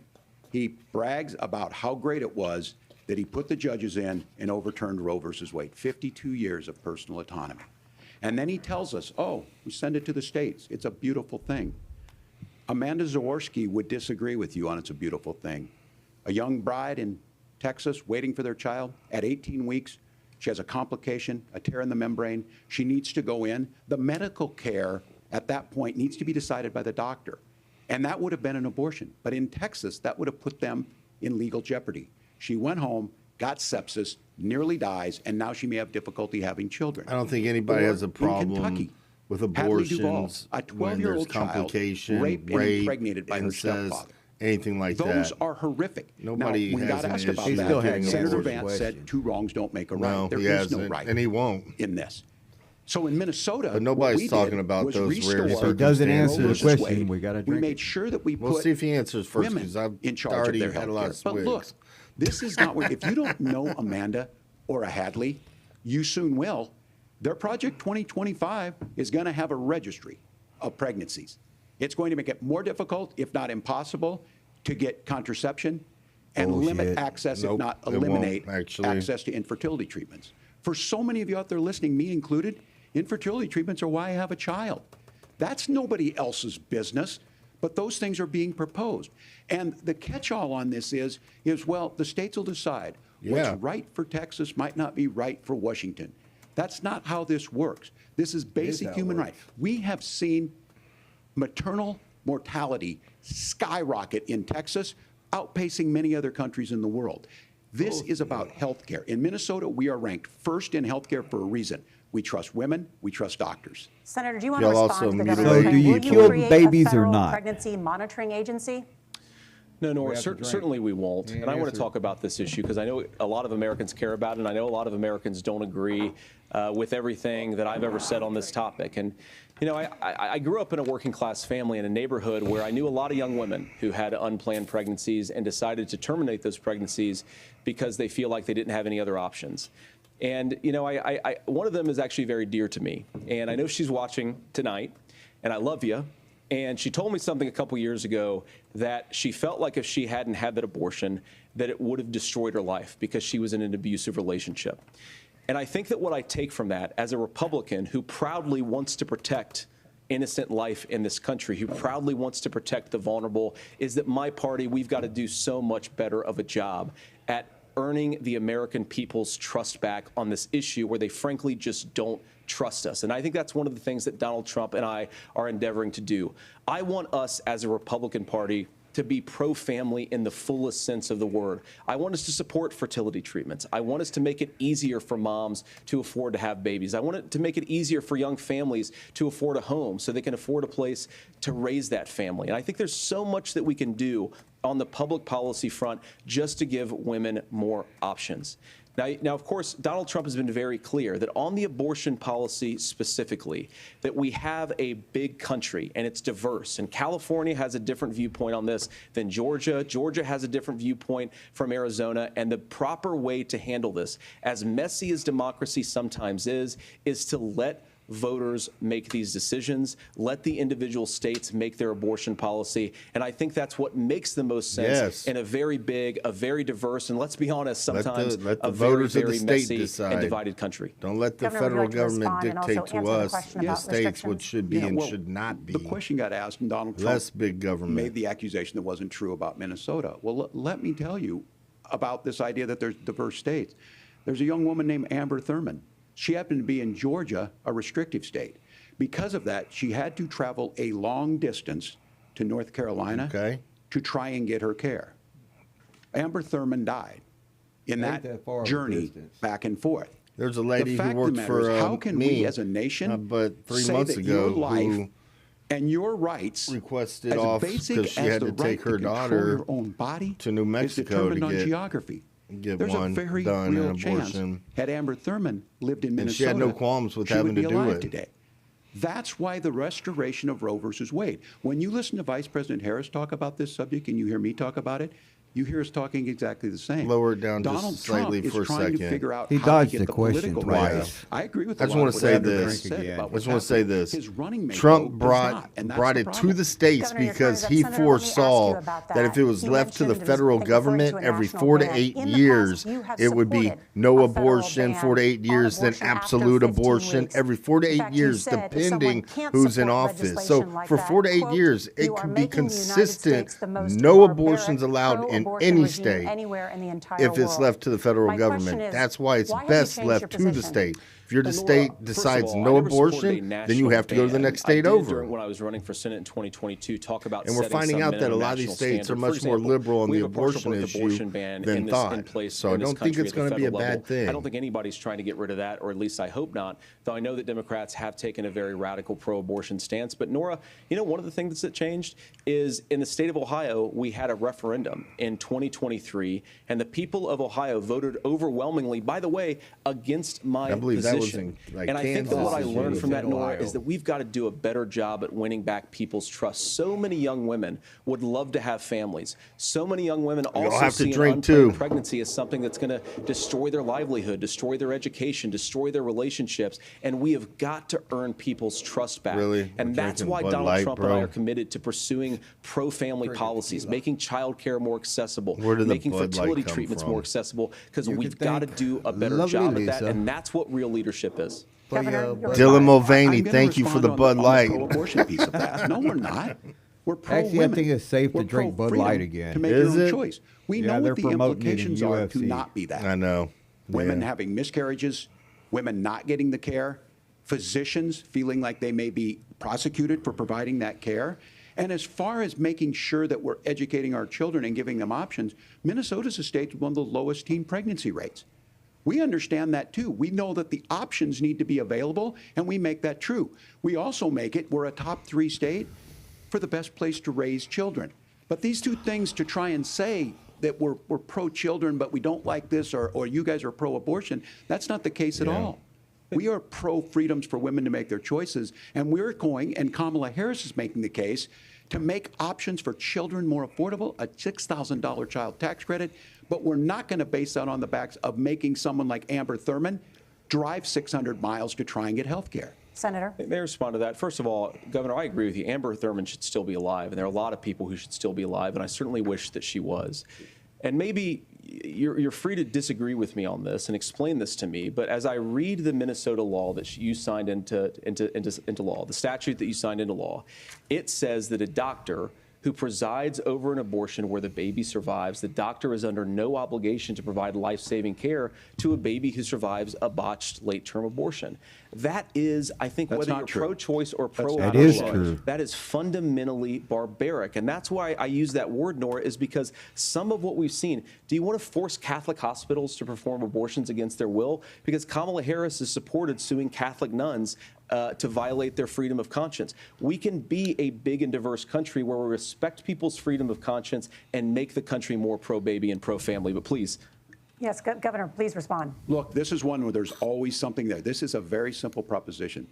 These are women's decisions to make about their healthcare decisions, and the physicians who know best when they need to do this. Trying to distort the way a law is written to try and make a point, that's not it at all. What was I wrong This about, was- Governor? Please tell me, what was I wrong That is about? not the way the law is written. Look, I've given But this, how? I've given this advice on a lot of things, that getting involved, getting engaged, that's been misread, and it was fact-checked at the last We're not debate. talking But about the point on women this is talking there's to a their continuation physicians of on these what's guys best to save their try and tell lives. women or to get involved. I use this line on this, just mind your own business on this. Things work best when Roe versus Wade was in place. When we No, it do a didn't. restoration of Roe, that works best. That doesn't preclude us from increasing funding for children. It doesn't increase us from making sure that once that child's born, like in Minnesota, they get meals, they get early childhood education, they get health care. So hiding behind we're going to do all these other things when you're not proposing them in your budget. Kamala Harris is proposing them. She's proposing all those things to make life easier for families. I asked a specific question, Governor. You gave me a slogan as a response. It's not the case. It's not true. That's not what the law says. So they fact-checked it with President Trump. Gentlemen, there's a lot to discuss. We have to move on, and we're going to be right back with much more of the CBS News vice presidential debate. Slow them down or kind of mute them. All right, man, just to get into a couple of things. I tried my best to take notes. This is hard, guys. This is hard doing a live debate with so much talking and trying to interject. I don't know how much time we've got. Are they going again? All right. Yeah, that's a commercial. First on the energy sector, or first on the climate. In the 70s, it is true. It was global cooling. It's going to kill us. We got to change. Then it went to global warming. Then they didn't know one way or the other. Is it global cooling, global warming? So they started to call it climate change. And that's why now we call it climate change. But scientists will tell you that the climate over millions of years, they've seen a constant pattern of it switching this way and that way. A lot of people will say that our carbon emissions really is not affecting the climate that much at all. But I think we can all agree, whether it's fact or not fact, that our carbon emissions are or are not affecting the planet, that we can all agree on one thing: we want a healthier planet. Of course we do. We are simply not there to have a healthier planet. If we could run off of solar panels and windmills that don't destroy our oceans and kill wells and this, that, and the other, then we would do it. Right now, we have oil. We need to turn on our energy sector. We need to get the oil beneath our feet going again. We need to replenish our stockpile. We need to lower the cost of gas, which will in return lower the cost of all the goods and service, all the goods that you purchase from the stores, because by lowering the cost of the gas, it'll cost less money for the truckers to get it to where it needs to go, which will cost less money for it to be on the shelf for you to purchase. We need to get our energy sector going again and start drilling. Drill, baby, drill. It's a must. Now, everybody can agree that when the technology catches up, we most certainly want cleaner energy. Everybody wants cleaner energy. We're not there. In Gavin Newsom's state of California, they've signed a bill that in the upcoming years, you cannot buy a car unless it's an EV car. Well, I'm sorry, the vast majority of people do not want an EV car. The technology on that is not there yet either. You can drive for I don't know how long on an EV. You may find a pump or a charging station. You may not. If you're a trucker, what are you going to do hauling a big rig on an EV? Not to mention that the cobalt that goes into the batteries to keep them, powered longer is all that cobalt is mined from slaves. It's actual slaves that exist in Africa, in the Congo, I believe in China, as well as India. And they don't pay these people shit. They're down there. There's children down there. They've got, ladies with babies strapped to their back. They've got makeshift hammers that are tied together. They've got no protective gear on, and they are mining this cobalt, taking in all these toxins, trying to get cobalt into our everyday batteries, like our cell phones, anything. If you own an iPhone or a smartphone or an EV car, or you've got anything that has to do with EV on you, on your person, at your house, it has cobalt in it, and it is mined by slaves, kind of like the whole blood diamond thing that happened back in the day. But if you own, just like I do, unfortunately, a Apple phone, then yes, you have slave labor somewhere in the assembly line of putting that phone together. Also, moving real quick to immigration. Let's go to immigration real quick. Biden and Harris, they had to do, all they had to do was keep Trump's policies in place. If they wanted to stop immigration, if they kept his policies in place, then we wouldn't have tens of millions of people over here committing all kinds of crimes.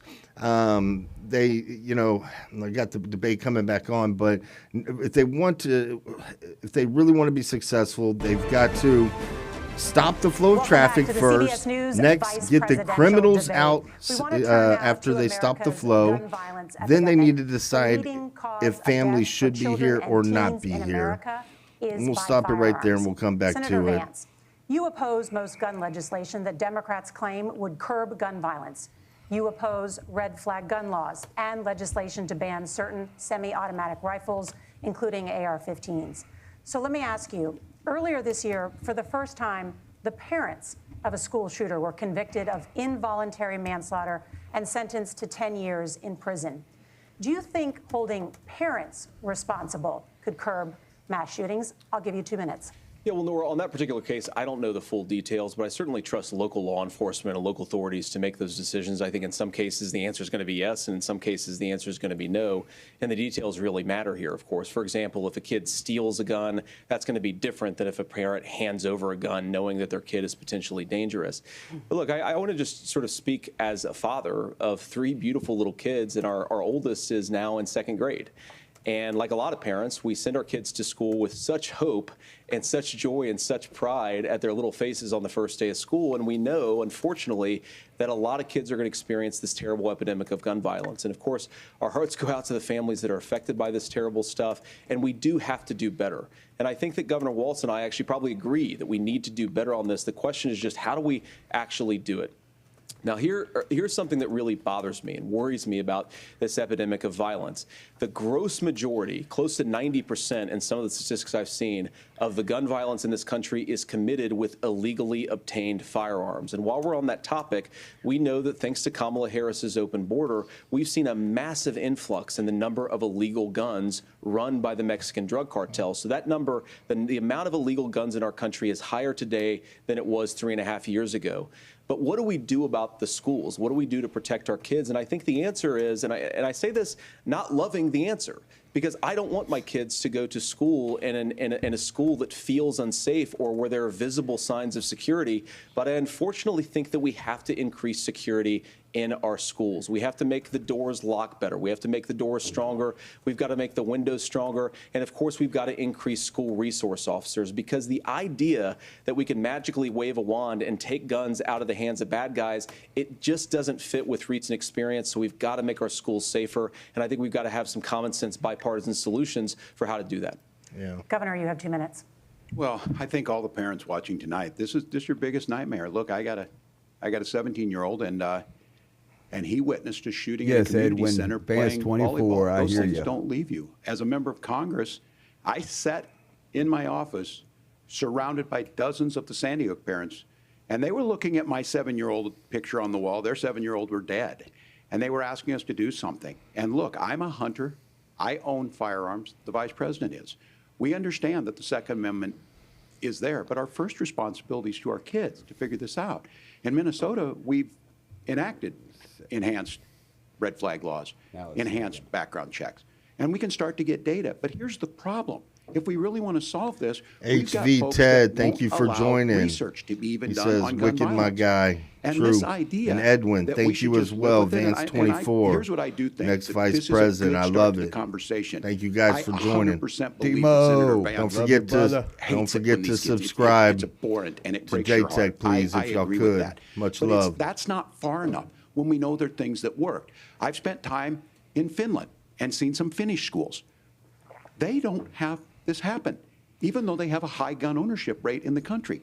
There are reasonable things that we can do. Lower his to volume make a real quick difference. so I can say one thing real It's quick. not infringing on your Second Amendment. And the We idea do have the some of right these weapons to bear out there, arms to it just protect doesn't make ourselves, any but sense. also to Kamala fight Harris, against as the an attorney tyrannical general, government. worked on So this issue. if you She take knows away that our it's there. ARs, No if you one's take them trying to away, scaremonger then and how say can we're we taking keep your up the guns, but I weapons ask all of you necessary out there, to keep up with the newest do you and want your greatest schools military hardened to look like a technology that they fort? would come at us with? Is that what we have to go? Me We too, need- Kelly. Leave us with pistols, countries leave around us the with world just that their pistols, children aren't and y'all's, practicing the these types of military, weapons. the federal They're being government killed. keeps growing We their owe it to weaponry, them to get a fix. then These are we'll things never that be able to shouldn't fight that back difficult. against a You can tyrannical still keep your government. And hopefully it firearms, never and we leads can to make a that. difference. We have to. If you're listening tonight, this breaks your heart.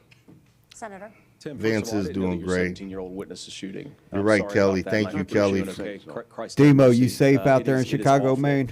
And I appreciate what Tim said actually about Demo's in Finland, Chicago? because I do think it illustrates some of sir. frankly, weird differences between our own country's gun violence problem and Finland is. If he's in first of Chicago, all, then he probably we knows have about, way higher rates you know, of mental health abuse or mental health. a lot of the substance migrant abuse. crimes that We are have going on way right higher now because rates of they've moved from depression, way higher Aurora rates to of anxiety. Chicago We to unfortunately have a Philly. mental We got a health guy crisis working in for this us country from that I really do Philly. think that we need to get to the They, root causes of, because I don't think it's the whole those reason why we have Venezuelan such a gangs bad are gun beefing violence with the problem, Chicago but I do think gangs. it's a big piece of it. And I like Another that. driver of the gun I violence love epidemic, that especially that affecting our our kids, local it doesn't earn as many gangs headlines, like but it's Bloods the and terrible Crips gun maybe violence can come problem together in a to lot of force our big these cities. outsiders And this is out. why we have to empower law enforcement to arrest the bad guys, put them away, and take gun offenders off the streets. I think there's a whole host of things that we can do here, but I do think at our schools we've got to talk about more security. Senator, thank you. Governor, you previously opposed an assault weapons ban, but it's only later in your political career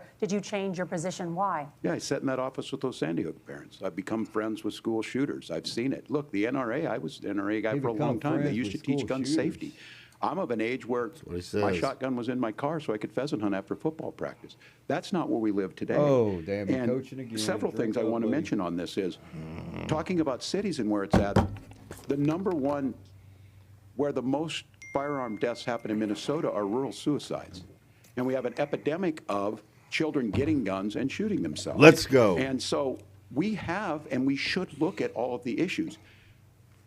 Making sure folks have health care and all that, but I want to be very careful. This idea of stigmatizing mental health, just because you have a mental health issue doesn't mean you're violent. Parents, make and I sure think you what we end up doing is you we start follow looking safe for gun scapegoat. rules. Keep them Sometimes locked it up. just Make is sure the your kids guns. can't get to them. It's just the guns, and You and have there the are rights things to that you own can do them. about Just it. make sure your But I kids do can't think get that to this them. is one, and I think this is a healthy Be conversation. responsible. I think there's a capacity to find solutions on this that work, protect Second Amendment, protect our children. That's our priority. Gentlemen, thank you. Margaret? Thank you, Nora. Let's turn now to the top contributor to inflation, the high cost of housing and rent. There's a shortage of more than 4 million homes in the United States, and that contributes to the high housing prices. Governor Walz, the Harris campaign promises a $25,000 down payment assistance for first-time home buyers. All that's going to do and a is raise the $10,000 price of tax every credit. single They home also up by at promise least to build 3 million $25,000. new homes. If you give Where are you building these $25,000, homes, and won't handing it'll out that just kind of raise money the rates just drive up prices or the higher? price of the No, home it's by not handing out. We have- $25,000 first, let minimum. me say this issue of housing, and I think those of you listening on this, the problem we've had is that we've got a lot of folks that see housing as another commodity. They can't it afford can it. be bought up, it can be shifted, Walz. it can be moved around. Those are not folks living in those houses. Those of you listening tonight, that house is a big deal. I bought and owned one house in my life. My mom still lives in the house where I was. And when I think of a house, I'm thinking of Christmas services after midnight. You My ain't house, got where you multiple go with houses? Your family. We You need ain't to got make multiple it more houses? affordable. And one of the things, as I Dude, said, you know that guy's this got program multiple that the Vice houses. Come President on. is pushing forward and bringing a new way of approaching this is something we're doing in Minnesota from that lead. We in the state invested in making sure our housing was the biggest investment that we'd ever made in housing.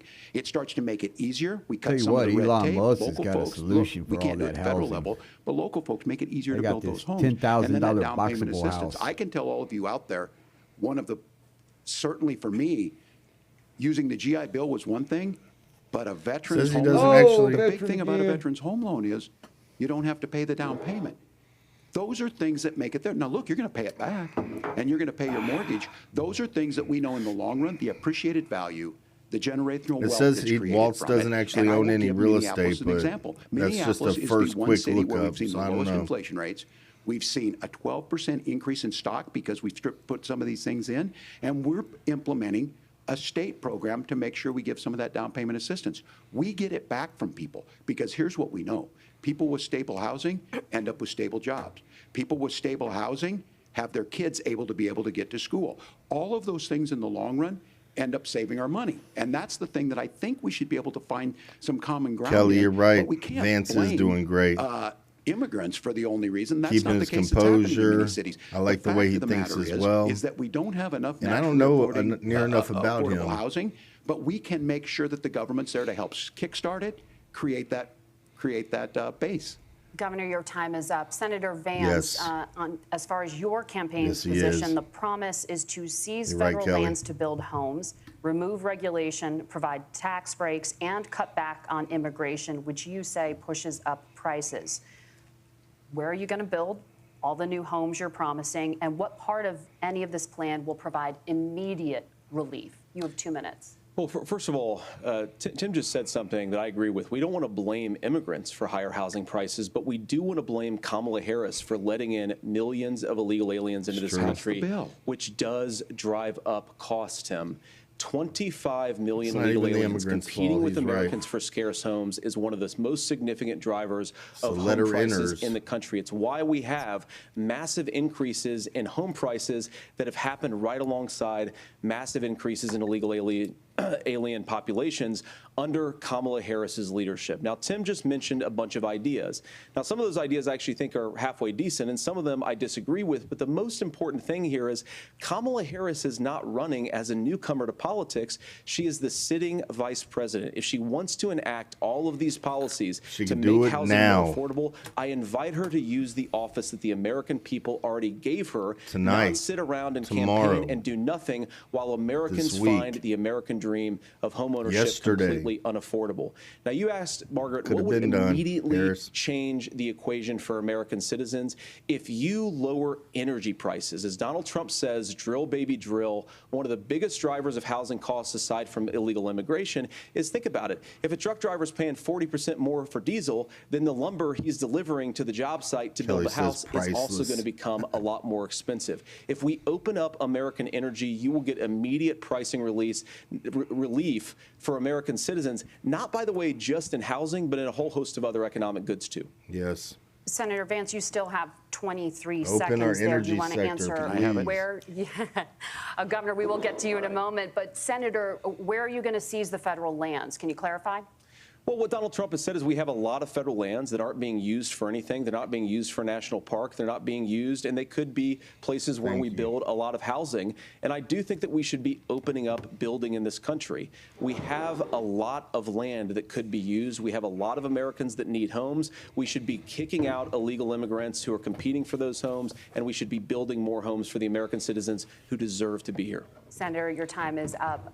Governor, I do want to let you respond to the allegation that the vice president is. I think Elon Musk is creating small homes, small houses. Facts, I guess we $10,000 homes to get compared to when Donald Trump left office. But the homeless off the streets, and I say we start with the vets. I was going to ask, we need to show more love to our vets. Are we going to drill and build houses in the same federal land? And I think when people hear federal land, administration shut down the pipeline. Now, Minnesota doesn't have a lot of federal lands. I know in the western part of the countries we do. There's not a lot of federal lands in and around Minneapolis, for example. So the issue is I don't understand the federal lands issue unless we see this, and I worry about this as someone who cares deeply about our national parks and our federal lands. Look, Minnesota, we protect these things. We've got about 20% of the world's fresh water. Saying it. These lands protect. They're there for a reason. They belong to all of us. But again, this is when you view housing and you view these things as commodities. Like, there's a chance to make money here. Let's take this federal land and let's sell it to people for that. I think there's better ways to do this. We've seen it in Minnesota. We're able to refurbish some of these houses. We're able to make some investments. That gets people in. And I'm still taking a sip on this one. the fact on this, economists. Senator Vance, you said you don't like the economists. Which economists are saying that it is immigrants that's adding to the cost? It's a long debate. Governor, your time is up. But Senator, on that point, I'd like for you to clarify. There are many don't cut him off before he says something stupid. Got 18 more minutes of drinking. Migrants are part of this debate's over in 18 minutes. There's a Federal Reserve study that we're happy to share after the debate. We'll put it up on social media, actually, that really drills down on the connection between increased levels of migration, especially illegal immigration, and higher housing prices. Now, of course, Margaret, that's not the entire driver of higher housing prices. It's also the regulatory regime of Kamala Harris. Look, we are a country of builders. We're a country of doers. We're a country of explorers.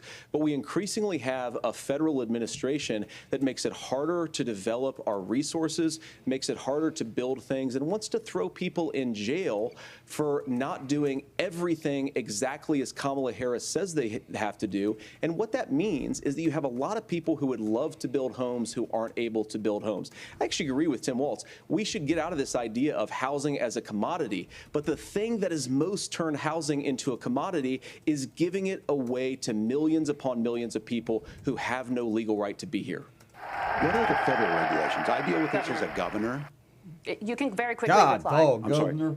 I get this as a governor, and I don't necessarily disagree with times, that. That in Governor. some I cases, gotta many of type those are this. I must local, have skipped on that many of them drink. are state. I don't know which ones are federal, but I think whenever we talk regulations, people think they can get rid of them. I think you want to be able to get out of your house in a fire. I think you want to make sure that it's fireproof and those types of things. So which are the regulations? Because the vice president's not responsible for those. Congress writes those. Why couldn't you Governor, spell the thank you, word gentlemen. print? We have a lot to get to. You're Maybe it's passionate kicking about the in. housing crisis, I can tell. But Nora? Thank you. One of the top problems facing Americans is the high cost of health care. Senator Vance, at the last presidential debate, former President Trump was asked about replacing the Affordable Care Act. We In do need response, better he health said, care in this country. I have That's a fact. concepts of a plan. Since then, Senator, you've talked about changing how chronically ill Americans get health insurance. Can you explain how that would work? And can you guarantee that Americans with pre-existing conditions won't pay more? I'll give you 2 minutes. Well, of course, Give we're going them to cover 3 Americans with pre-existing minutes. conditions. In fact, a lot of my family members have gotten health care. I believe, members of my family actually got private health insurance, at least for the first time, switched off of Medicaid onto private insurance for the first time under Donald Trump's leadership. And I think that, a lot of people have criticized this concepts of a plan remark. It's very simple common sense. I think as Tim Walz knows from 12 years in Congress, you're not going to propose a 900-page bill standing on a debate stage. It would bore everybody to tears, and it wouldn't actually mean anything because part of this is the give and take of bipartisan negotiation. Now, when Donald Trump was actually president, and again, he has a record to be proud of, prescription drugs fell in 2018 for the first time in a very long time. Under Kamala Harris's leadership, prescription drugs are up about 7%. Under Donald Trump's entire 4 years, they were up about 1.5%. He introduced pricing transparency. Think about healthcare. You go into a hospital, you try to buy something, and nobody knows what it actually costs. That price transparency will actually give American consumers a little bit more choice and will also drive down costs. And we talked about, the reinsurance regulations is what I was talking about. Look, Donald Trump has said that if we allow states to experiment a little bit on how to cover both the chronically ill but the non-chronically ill, it's not just a plan. He actually implemented some of these regulations when he was president of the United States. And I think you can make a really good argument that it salvaged Obamacare, which was doing disastrously until Donald Trump came along. And I think this is an important point about President Trump. Of course, you don't have to agree with everything that President Trump has ever said or ever done. But when Obamacare was crushing under the weight of its own regulatory burden and healthcare costs, Donald Trump could have destroyed the program. Instead, he worked in a bipartisan way to ensure that Americans had access to affordable care. It's not perfect, of course, and there's so much more that we can do, but I think that Donald Trump has earned the right to put in place some better health care policies. He's earned it because he did it successfully the first time. Governor? All right, here's where being an old guy gives you some history. I was there at the creation of the ACA. Time. And the reason it was so important is I come from a major healthcare state, home of the Mayo Clinic, home to Medical Alley, 3M, Medtronic, all of those. We understand healthcare. It's why we're ranked first on affordability and accessibility and quality of healthcare. And so what I know is under Kamala Harris, more people are covered than they have before. And those of you listening, this is critical to you. Now, Donald Trump all of a sudden wants to. Go back and remember this. He ran on the first thing he was going to do on day one was to repeal Obamacare. On day one, he tried to sign an executive order to repeal the ACA. He signed on to a lawsuit to repeal the ACA, but lost at the Supreme Court. And he would have repealed the ACA had it not been for the courage of John McCain to save that bill. Now, fast forward, what that means to you is you lose your pre-existing conditions. If you're sitting at home and you got asthma, too bad. If you're a woman, probably not. Broke your foot during football, might kick you out. Your kids get kicked out when they're 26. Kamala Harris negotiated drug prices for the first time with Medicare. We have 10 drugs that will come online, the most common ones that will be there. But look, I don't know what issue, the answer is, and dude, when to solve health care problems in this country, but I do agree there needs to be RFK has a better solution but what for Senator Americans. Vance just explained might be worse than a concept. Because what he explained is pre-Obamacare. And I'll make this as simple as possible because I have done this for a long time. What they're saying is, if you're healthy, why should you be paying more? So what they're going to do is let insurance companies pick who they insure, because guess what happens? You pay your premium, it's not much. They figure they're not going to have to pay out to you. But those of you a little older, gray, got cancer, you're going to get kicked out of it. That's why the system didn't work. Kamala Harris will protect and enhance the ACA. Governor, thank you. Senator, you have not yet explained how you would protect people with pre-existing conditions or laid out that plan. Well, look, we currently have laws and regulations in place right now that protect people with pre-existing conditions. We want to keep those regulations in place, but we also want to make the health insurance marketplace function a little bit better. Now, what Governor Walz just said is actually not true. A lot of what happened, and the reason that Obamacare was crushing under its own weight, is that a lot of young and healthy people were leaving the exchanges. Donald Trump actually helped address that problem, and he did so in a way that preserved people's access to coverage who had pre-existing conditions. But again, something that these guys do is they make a lot of claims about if Donald Trump becomes president, all of these terrible consequences are going to ensue. But in reality, Donald Trump was president. Inflation was low. Take-home pay was higher. And he saved the very program from a Democratic administration that was collapsing and would have collapsed absent his lower it slightly. He did his job, I just which want is to say one thing about healthcare, which I don't know a whole lot about. Not just complain about problems, but actually solve them.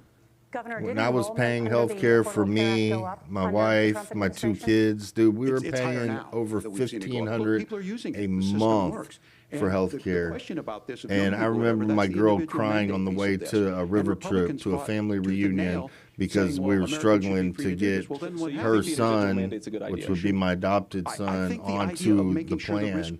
And it was just a nightmare. We paid so much money. Who can afford that? I luckily at that point in time was doing decent enough to where I made it happen by sacrificing other things. But right now I couldn't make it happen. Yeah, my mom and dad were paying like $1,200 a month on Obamacare. It's absolutely insane. The cost most people cannot pay and keep up with their everyday bills. There has to be a better way. We have a robust social net in this country. We have a lot of social programs like socialism, social programs, and I think that's one that we could actually put more money into. We can take our money from foreign countries that we give it to and put that money into our health care and things like getting the vets off the streets and things to that nature. But there's an answer somewhere. Somebody a lot smarter than me has an answer countries in the world without a national paid leave program for new parents.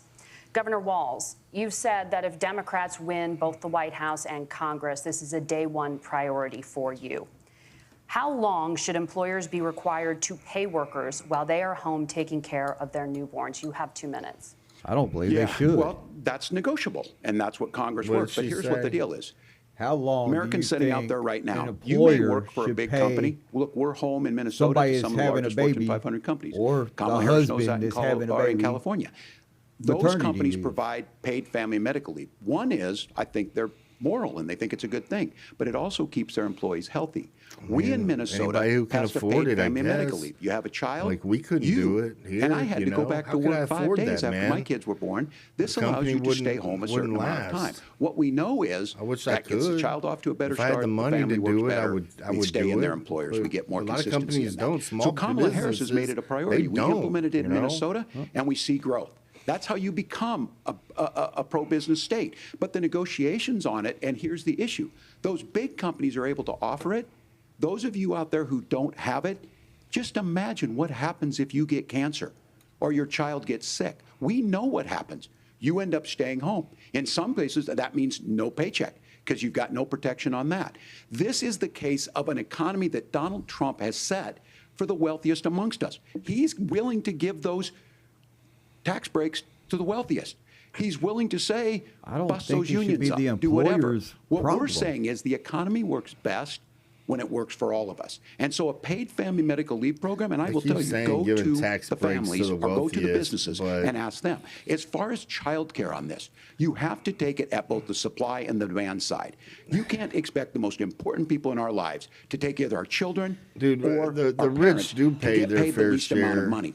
And we have to In make fact, it easier the for folks rich, I to be think, able to put get into that more business into the and then to tax make sure that system folks are able to pay than for that. everybody We were able else to do it in combined. Minnesota, and I'm still telling you this. But we were listed as the Minnesota. best state. We're still in crisis on this. Minnesota. A federal program of paid family and medical leave and help with this will enhance our workforce, enhance our families, and make it easier to have the children that you want. Governor, your time is up. Senator, do you support a national paid leave program? And if so, for how long should employers be mandated to pay their employees while they are home taking care of their newborn? You have 2 minutes. Yeah, well, first of all, Margaret, a number of my Republican colleagues and some Democrats, too, have worked on this issue. And I think there is a bipartisan solution here because a lot of us care about this issue. I mean, look, I speak from this very personally because I'm married to a beautiful woman who's an incredible mother to our 3 beautiful kids, but is also a very, very brilliant corporate litigator. My baby, and I'm so proud having of her. a baby, but being my a working choice. mom, I mean, is even it really for somebody up to the with all of the business advantages to of my wife, is even interfere with that extraordinarily at all? difficult. And it's not just difficult from a policy perspective. She actually had access to paid family leave because she worked for a bigger company. Yeah, bigger but the company cultural can do it. pressure on young Mom and families and pops especially cannot. young women, I think makes it really hard for people And to they choose would the if they family could model they over want. big A lot of young companies. women would like to go back to work immediately. Some would like to spend a little time home with the kids. Some would like to spend longer at home with the kids. We should have a family care model that makes choice possible. And I think this is a very important substantive difference between Donald Trump and Kamala Harris's approach. I mean, look, if you look at the federal programs that we have that support paid family leave right now, the Community Development Block Grant, and there's another block grant program that spends a lot of money from the federal government.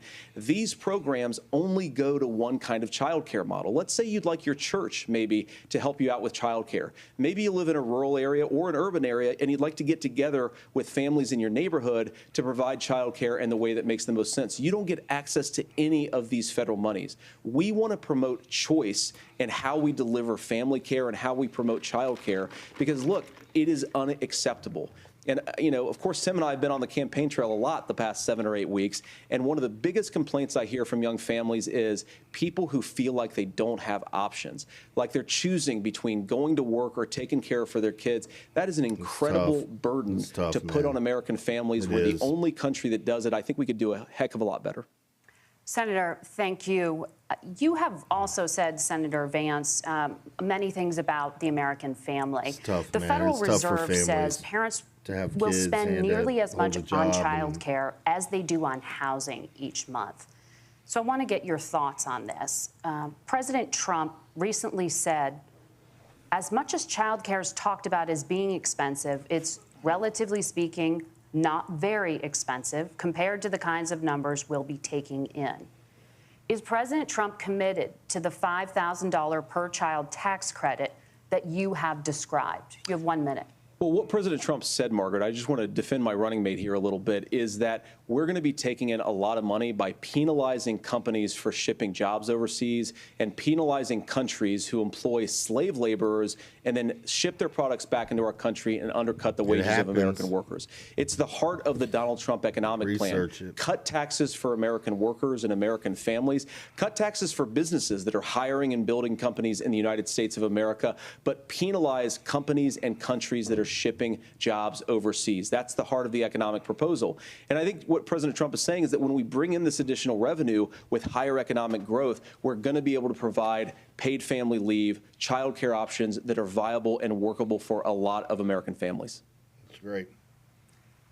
Can you clarify how that will solve the child care shortage?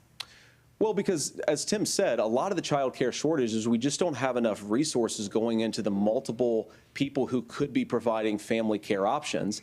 And we're going to have to, unfortunately, look, we're going to have to spend more money. We're going to have to induce more people to want to provide child care options for American families, because the reason it's so expensive right now is because you've got way too few people providing this very essential service. Thank you, Senator. Governor Walz, your ticket also has some child care tax credit proposals. Do you think Congress will agree to the $6,000 credit for newborns and $3,000 credit for children over the age of 6, as your campaign has promised? Is that realistic?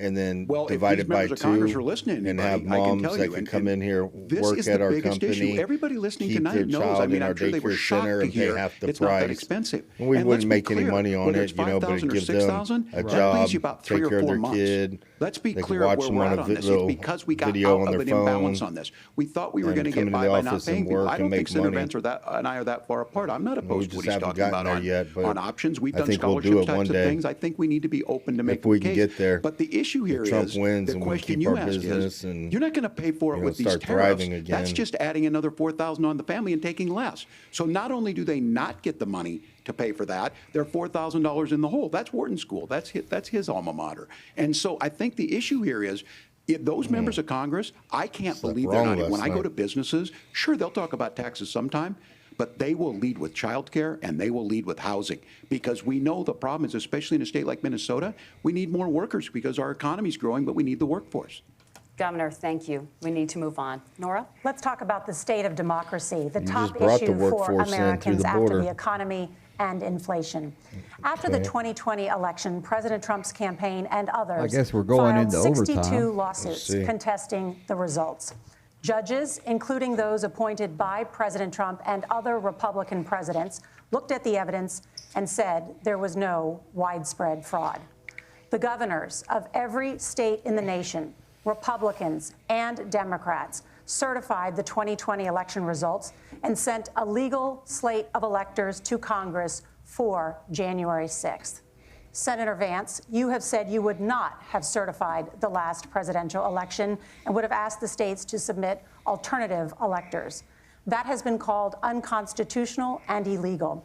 Would you Is again it? seek to challenge this year's election results? We can't make even sure if it's every fair? governor certifies the results? With I'll so give you much 2 minutes. sketchy shit going Well, Laura, on. first of all, I think that we're focused on the future. We need to figure out how to solve the inflation crisis caused by Kamala Harris's policies, make Yeah. housing affordable, make Stick to groceries the affordable, points. and that's what we're focused on. But I want to answer your question because you did ask it. Look, what President Trump has said is that there were problems in 2020, and my own belief is that we should fight about those issues, debate those issues peacefully in the public square, and that's all I've said, and that's all that Donald Trump has said. Remember, he said that on January the 6th, the protesters ought to protest peacefully. And on January the 20th, And what happened? patriotically. Joe Biden became the president. Donald Trump left the White House. And now, of course, unfortunately, we have all of the negative policies that have come from the Harris-Biden administration.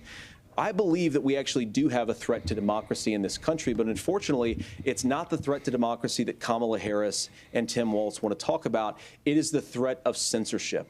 It's Americans casting aside lifelong friendships because of disagreements over politics. It's big technology companies silencing their fellow citizens. And it's Kamala Harris saying that rather than debate and persuade her fellow Americans, she'd like to censor people who engage in misinformation. I think that is a much bigger threat to democracy than anything that we've seen in this country in the last 4 years, in the last 40 years.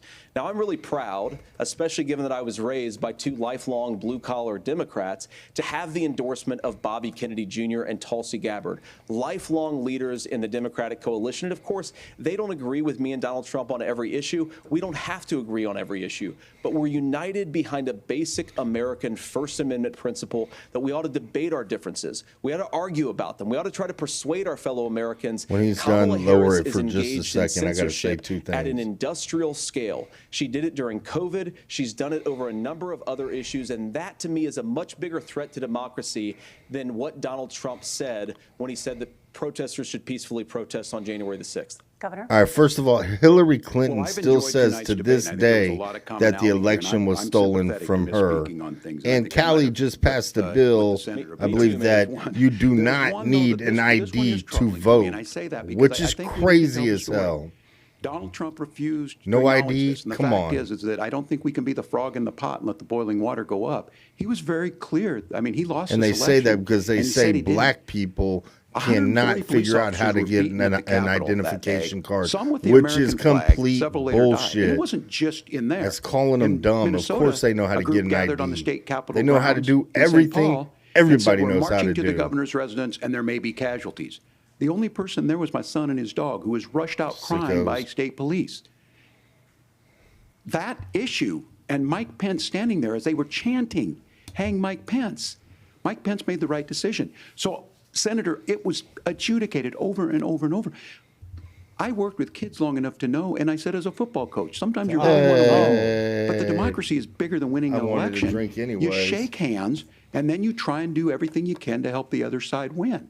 That's what was at stake here. Now, the thing I'm most concerned about is the idea that imprisoning your political opponents, already laying the groundwork. That's for what people y'all not are accepting this. doing. And a president's words matter.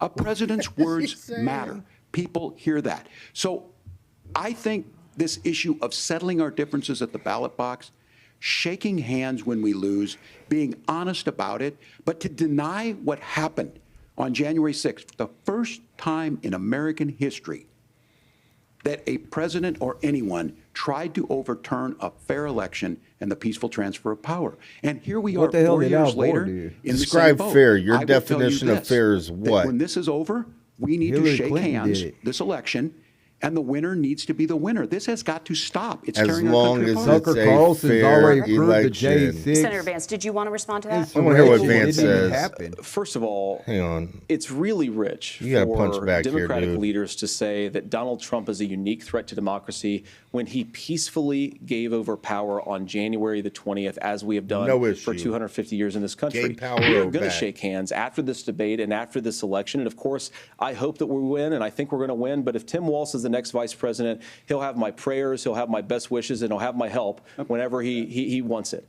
But we have to remember that for years in this country, Democrats protested the results of elections. Hillary JD's Clinton in good. 2016 He controls said that Donald himself Trump well. had the election stolen by Vladimir Putin because the Russians bought like $500,000 worth of Facebook ads. This has been going on for a long time. And if we want to say that we need to Walz respect don't the even results look of the election, presidential. I'm on board. But if we want to say, as Tim Walz is saying, that this is just a problem that Republicans have had, I don't buy that. The Russians want the Democrats to win January because 6th the was not Democrats Facebook are ads. pushover, And I think a and Trump will revisionist put them in history on this. line. Look, I J6 happened because y'all don't had understand how federal we got to plants this in point. the crowd. But the issue And Nancy was that Pelosi happened. already admitted Donald she Trump did didn't do it. wrong And all of us say there's and no place for rejected this. it. Tucker Carlson's It has already covered it. massive It showed they repercussions. got a This guided idea that tour there's through censorship it. to stop people from threatening to kill someone, threatening to do something. That's not censorship. Censorship is book banning. We've seen that. We've seen that brought up. I just think for everyone tonight, and I'm going to thank Senator Vance. I think this is the conversation they want to hear. And I think there's a lot of agreement. But this is one that we are miles apart on. This was a threat to our democracy in a way that we had not seen. And it manifested itself because of Donald Trump's inability to say. He is still saying he didn't lose the election. I would just ask that. Did he lose the 2020 election? No. Tim, I'm focused Nobody on the knows. future. Did Kamala Harris censor Americans from But Hillary speaking their does. mind in the wake of the 2020 COVID situation? That is Has she tried to- that is a damning non-answer. It's a damning non-answer for you to not talk about censorship. Obviously, Donald Trump and I think that there were problems in 2020. We've talked about it. I'm happy to talk about it further. But you guys attack us for not believing in democracy. Walz The looks most mad, sacred right under the like he United needs a States democracy tampon. is the First Amendment. You yourself have said there's no Somebody First give him Amendment a right to tampon. misinformation. Kamala Harris wants to use the threatening or power hate of speech. government He likes and them big like tech to lollipops. silence people from speaking their minds. That is a threat to democracy that will long outlive this present political moment. I would like Democrats and Republicans to both reject censorship. Let's persuade one another. Let's argue about ideas, and then let's come together afterwards. You can't yell fire in a crowded theater. That's the test. That's the Supreme Court test. Tim, fire in a crowded theater. You guys wanted to kick people off of Facebook for saying that toddlers shouldn't Senator, wear the masks. governor does That's have the not floor. Fire in a crowded theater. That is criticizing the policies of the government, which is the right And of they got every on American. to, Senator, the governor does have the Walz. floor for 1 minute to Please. respond to you. Yeah.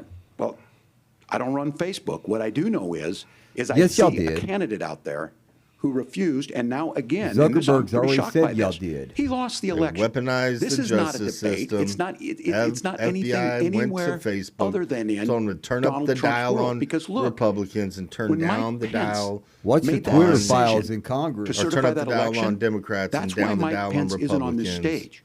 What I'm concerned about is where is the firewall with Donald Trump?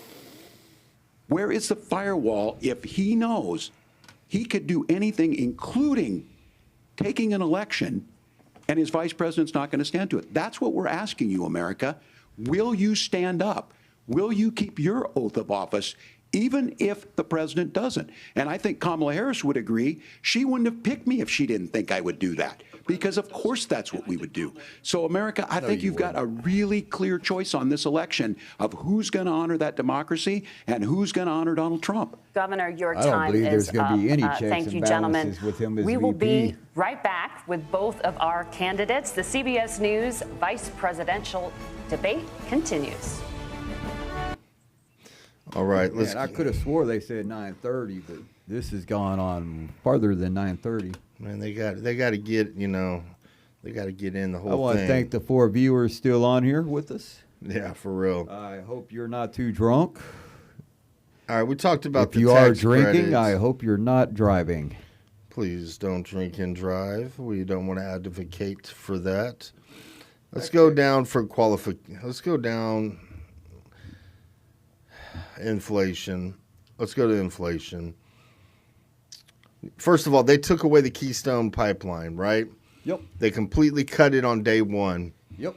Our huge pipeline that I believe went all the way from Canada all the way through the U.S., they completely put a halt on our pipeline that provided us as clean as can be and very low cost in fuel, in gas, oil, all that. Also, they print money like crazy. They're printing money like it's going out of style right now, and they're giving that money to foreign governments like Ukraine, but other ones as well. And we all know that a lot of that money has gone unaccounted for. They don't know what happened to it. I do. They're probably giving kickbacks to people in power in the United States. Give us 20 billion with the B. And, we'll line your pockets, your pockets, your pockets, and your pockets. It's exactly what's going on. They're just giving money to get a little bit back. It's almost like they're washing the money through Ukraine. That causes inflation every time they print money. The healthcare system, I don't know what to say about the healthcare system other than there are issues with it. I don't know who's at fault with it. It's probably both. It's probably both parties at fault with it. But the fact is that they've got to, they need a way to fix it. It costs too much to provide your family with health care these days. Trump, he keeps saying the election was stolen. Well, as I've said earlier, Hillary Clinton still says to this day over and over that the election was stolen from her. Trump did not call for people to go and beat down the door to the Capitol and go in there and ransack the place. He did say that I know a lot of you will be peacefully and patriotically making your way to the Capitol as soon as my speech is over. Please be peaceful and patriotic about it. He did say that. He did not call for anybody to go in there and completely ransack the place. The only person who died was Ashley Babbitt, who was killed by an officer, and it was a unjustified shooting. I don't care what anybody says on the left. Ashley Babbitt should never have been shot, not because she should never have been there, but because the officer who shot her was not in any immediate threat from this lady, and I believe she was also part of the military, wasn't she? That smells really good, whatever you're eating over there, buddy. You get me all liquored up, and then you don't even offer me any food. Cali did pass a bill. Cali, no, I'm good. Passed a bill, I believe, recently that you do not need an ID to vote. Why would you not need an ID to vote? Tell me that. Why are we not showing an ID to show who we are to place our vote on a ballot? That should be mandatory. Mandatory. Everybody should have to show ID to vote. It should be the least thing that you should have to do or have qualms about. I think they're about to get back to this debate. Let's see if we have time for one more. What else is something that they've mentioned, because it's been hard to try to type these in here. The right to bear arms, we kind of covered a little bit. You know, I did kind of make a claim about how the government, when their weapon systems keep on growing, you know, why shouldn't ours? As every day they're coming back to the debate. Go ahead and put it on. Welcome back to the CBS News vice presidential debate. It is now time for the closing statement. Senator Vance won the virtual coin toss and elected to go last. So, Governor Walz, you are first. I feel like we've won every coin toss. Thank you, Senator Vance. Thank you to CBS News, and most importantly, thank you to all of you. If you're still up and the folks who miss Dancing with Our Stars, I appreciate it. If you're still here with us, look, please hit the support like, of democracy subscribe matters. button for us. It matters that Much you're love. here. We appreciate and I'm you as guys. surprised as anybody of this coalition like that to grow Kamala this Harris channel. has built, from Bernie Sanders to Dick Cheney to Taylor Swift, and a whole bunch of folks in between there. And they don't all agree on everything, but they are truly optimistic people. They believe in a positive future of this country and one where our politics can be better than it is. And I have to tell you, that better than it is the sense of optimism that there can be an opportunity economy that works for everyone, not just to get by, but to get ahead. And the idea that freedom really means something. Not the freedom of government to be in your bedroom or exam room, but the freedom for you to make choices about yourself. Now, look, we all know They do want to who be in Donald your Trump government, is. though. He's told us, Harris and as said Maya Angelou said, she would go into believe your him when he house told you that. and take His your first weapons. inaugural address talked about American carnage, and then he spent 4 years trying to maybe do that. Senator Vance tonight made it clear he will stand with Donald Trump's agenda. He will continue to push down that road. Excuse me. Kamala Harris gives us a different option. Now, I'll have to tell you, Of I'm going to be insanity. careful about the quotes, but there's one that Senator Vance said that does resonate with me. And she's not He laid said any Donald option Trump out. makes the people I care about afraid. A lot of America feels that way. We don't need to be afraid. Franklin Roosevelt was right. All we have to fear is fear itself. Kamala Harris is bringing us a new way forward. She's bringing us a politics of joy. She's bringing real solutions for the middle class, and she's centering you at the heart of that. All the while asking everyone, join this movement, make your voices heard. Let's look for a new day where everybody gets that opportunity and everybody gets a chance to thrive. I humbly ask for your vote on November 5th for Kamala Harris. It's Governor funny how they Walz, got to bring thank up you. all the Senator celebrities. Vance, your closing statement. Well, I want to thank Governor Walz, you folks at CBS, and of course the American people for tuning in this evening. And one of the issues we didn't talk about was energy. And I remember when I was being raised by my grandmother, when she didn't have enough money to turn on the heat some nights because Ohio gets pretty cold at night and because money was often very tight. And I believe, as a person who wants to be your next vice president, that we are a rich and prosperous enough country where every American, whether they're rich or poor, ought to be able to turn on their heat in the middle of a cold winter night. That's gotten more difficult thanks to Kamala Harris's energy policies. I believe that whether you're rich or poor, you ought to be able to afford a nice meal for your family. That's gotten harder because of Kamala Harris's policies. I believe that whether you're rich or poor, you ought to be able to afford to buy a house. You ought to be able to live in safe neighborhoods. You ought to not have your communities flooded with fentanyl. And that, too, has gotten harder with Kamala because of Kamala Harris's policies.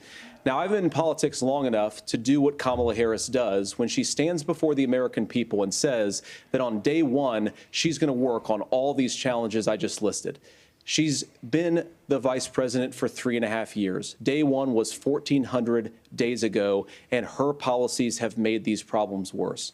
Now, I believe that we have the most beautiful country in the world. I meet people on the campaign trail who can't afford food, but have the grace and generosity to ask me how I'm doing and to tell me they're praying for my family. What that has taught me is that we have the greatest country, the most beautiful country, the most incredible people anywhere in the world. But they're not going to be able to achieve their full dreams with the broken leadership that we have in Washington. They're not going to be able to live their American dream if we do the same thing that we've been doing for the last 3.5 years. We need change. We need a new direction. We need a president who has already done this once before and did it well. Please vote for Donald Trump. And whether you vote for me or vote for Tim Walz, I just want to say I'm so proud to be doing this, and I'm rooting for you. God bless you, and good night. Senator Vance, thank you. And thank you both for participating in the only vice presidential debate of this election cycle. I'm Margaret Brennan. And I'm Nora O'Donnell. And a reminder, there are just 35 days until Election Day. Please get out and vote. And for all of us here at CBS News, thank you and good night. Oh, you bastard. I want to thank everybody who actually made it to our live stream. Yeah, we really appreciate it. Was really fun doing this with you guys. We'll have a little conversation. If y'all have anything to say, please say it in the chat. Now that the debate is over, it's so hard. This is the first live stream we've ever done. We've been on YouTube now with our channel for, I don't know, maybe since July, but posting content maybe for about a month and a half-ish. Yeah, somewhere around there. And we've got a lot of backlog content that we'd like to put out as well. We're trying to navigate through these waters, but we really want to try to create a platform where we can speak the truth, you know, obviously. The whole truth and nothing but the truth. So help me God. But yeah, you know, there's a lot of BS being thrown out there, especially if you listen to our state-run media, which would consist of CNN, MSNBC, ABC, pretty much everything out there for the most part, state-run media. They're just out there telling lies. There's some kind of evil overlord from above who drops down the memo, and everybody starts repeating the same rhetoric, the same slogans over and over and over on every channel, every anchor, every person. They say the same damn thing, and it's quite annoying. They're basically brainwashing almost like as Hitler brainwashed his people. You say it enough, you yell it loud enough, you get, you know, people to repeat it over and over, and you start to believe it. So if you are listening to this and you are on the left, please, I would beg for you to go and get educated, not by just like your state-run media, CNN and all that, not just by like Fox, but go listen to podcasts. You know, go listen to Joe Rogan. Go listen to PBD, which is Value Entertainment. Go listen to somebody who is willing to hear both sides of the argument without getting mad, where they bring in people and they'll hear somebody from the left talk about a certain point of view, certain policy or you know, with their point of view, and then bring somebody from the right in to hear, you know, them speak about their point of view. We need to have these kind of debates in this country. We need to know where our politicians stand. We need to know, you know, we just need healthy, clean debates, and that's something I don't feel that we have anymore, and it's actually quite sad that we do not have it anymore. I feel like a lot of people, when confronted, they run the other way or they start screaming obscenities at the person that's confronting them. And of course, you want to confront somebody in a healthy way too. You don't want to just start beating down their throat, you know, your beliefs. You know, you want to have a healthy debate and let the conversation flow both directions. And I do think we had that here with this debate. Not 100% impressed with Tim Walz, obviously. Tampon Tim. It's hard to Leave fact a comment. Let us know who you think won the election or the debate. Yeah. When we're talking about Kamala, guys, Kamala, she has no policies. Zero. Her policies are policies of Joe Biden and whoever created Joe Biden's policies, because we all know Joe Biden didn't create his policies. It was probably a system of people from AOC and the Squad, Nancy Pelosi, Obama, maybe Hillary, you know, maybe a foreign government, maybe China. It's just remember, Kamala Harris has been there 3 years and 9 months. Think about that. Yes, 3 years, 9 months. She's had ample opportunity to make any good changes for the people. Kamala Harris and Joe Biden, let's stick with just Kamala Harris as VP, the second most powerful person in the world. She has had, like John said, almost 4 years now. She is the arsonist who set the fire that has destroyed this country in 4 years. Now she's claiming that if she's elected president, she's going to be the firefighter who puts out the fire that she lit. That's bullshit. She is not. Now she has flip-flopped on every single point of view she's had or potential policy that she's had. saying even the fracking about how, hell no, I don't support fracking. And then she'll flip-flop and pander to get the votes. Yeah, I support fracking. She said on Oprah that, she's a gun owner, and then she goes like a week after and says that she supports a gun buyback, a mandatory gun buyback. Mandatory is mandatory. She will go into your house if they know you own a weapon, and they will go and seize that weapon from you. Just like her talking about snatching patents and laughing about it. People put their blood, sweat, and tears into creating patents and can spend a lifetime in some situations to, getting their patent and creating whatever they are creating. And she's talking about and laughing about how she will just snatch a patent right out from under them. Oh, yeah, we can do that. As she answers somebody in the crowd saying, can you do that? Yeah, you can do that. I'll do that. Basically saying you got to have the balls to do that, but I got the balls to do that. I'll do that. You're going to just go and take people's private property from them? That's crazy as hell, Kamala. Crazy. But the biggest takeaway from this whole thing is that Joe and Kamala have been running the show for the past 4 years, and they're campaigning as if Trump has been in office for the past 4 years and that they're going to fix all the problems that Trump caused. Guess what? Trump has not been in the picture for 4 years. He's a civilian like you and I. He has nothing to do with how the country's ran at this point in time, and has not since he peacefully transferred power over to Joe Biden and Kamala Harris. When he did accept losing to Kamala, and I call it accept because he peacefully transferred power.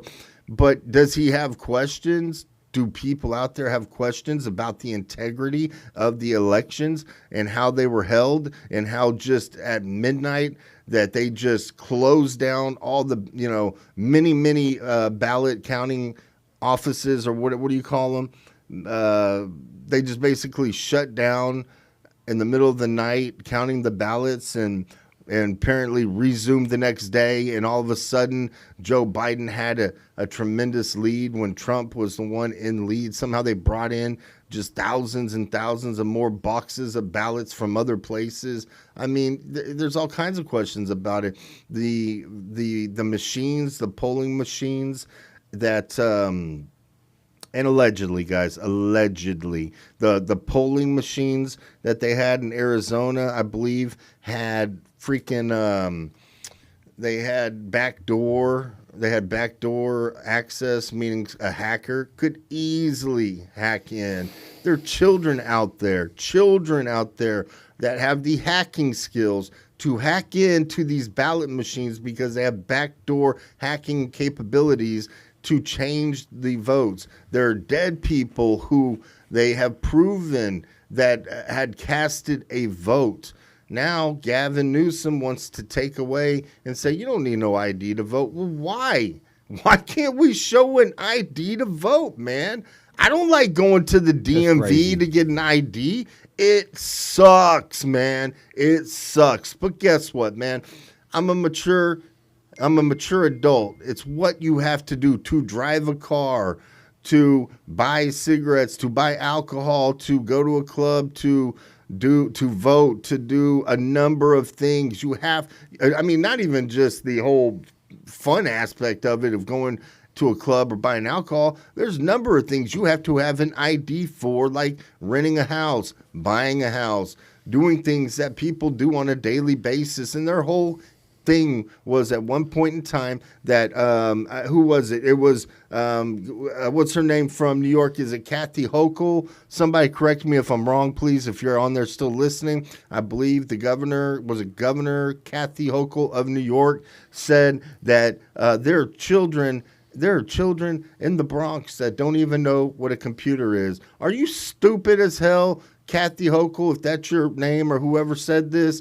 of New York, that there are children in the Bronx that don't know what computers are, that they've also said time and time again that there are black people, and it's unfair and it's racist to have to show an ID because black people don't know how to get an ID. When you say stuff like that, you are speaking racism. You are saying that black people are so dumb that they can't get a fucking ID. You are dumb as hell for saying that. Sorry about my language. It pisses me off because I feel like people don't understand and see what they're saying. They're saying that one race is stupider than another race. Then you go and watch these videos. There's this one guy, I don't know his name, but you can search him out. He goes to the streets in New York and other places, and he talks to black people, and he says, okay, this is what's happening. Charlie Kirk. I don't know if it's Charlie Kirk, but it was somebody. It was somebody, and you can find these videos, and they say, do you have an ID? And, yeah, of course I've got an ID. Do you know where the DMV is? Yeah, it's on. And they would name the street. I don't even know the street where my freaking DMV is at. And these people are naming the streets on 2nd and 83rd. Okay, cool. Do you know that you have to have an ID? Like everybody, all the people they interviewed in the street is just looking at them like they're stupid as hell because they're asking them these questions. And then they tell them why they're asking these questions, and they're like, I don't know why our leaders feel like we don't know how to get an ID. That's dumb. Of course you need an ID for everyday things. I mean, I don't know. I don't know what's going on, man. I don't know what's going on. I don't know why Kamala's supposedly up in the polls. Man, she has not spoken a single policy that I know about. She's running on joy. Who cares about joy? You know what the joy you're going to feel is if Trump gets in office and he can put money in your pocket to where you can sit back finally for once and take a deep breath and breathe because you've got a little goose egg in the bank in case rough times hit. You can pay all your bills. You don't have to live paycheck to paycheck and worry every single day of the week with that built up anxiety that you can't live your life. You can't support your family, that you're failing your wife, that you're failing your kids. That's the joy that we need. We don't need to run on joy and happiness. That's a great thing if everything in our country was going smoothly, but it's not. We have problems, guys. We have countless, endless problems, and it's getting worse and worse by the day because the current regime, Biden and Harris, the cackling hyena, Kamala Harris, is sitting there, and she's had 4 years to try to make our country better. But within 4 years, both of them combined have managed to make our country far, far worse. And if you think that she's made your life better, then good for you, because most of us don't feel that way. Last thing, because I know everybody probably sipped so much alcohol during that debate. You might be ready to go to bed. Oh, man. I just got choked up there. Something, you gotta be careful. You can't swallow your own spit the wrong way. I don't know what it was. All right, it was kind of nasty.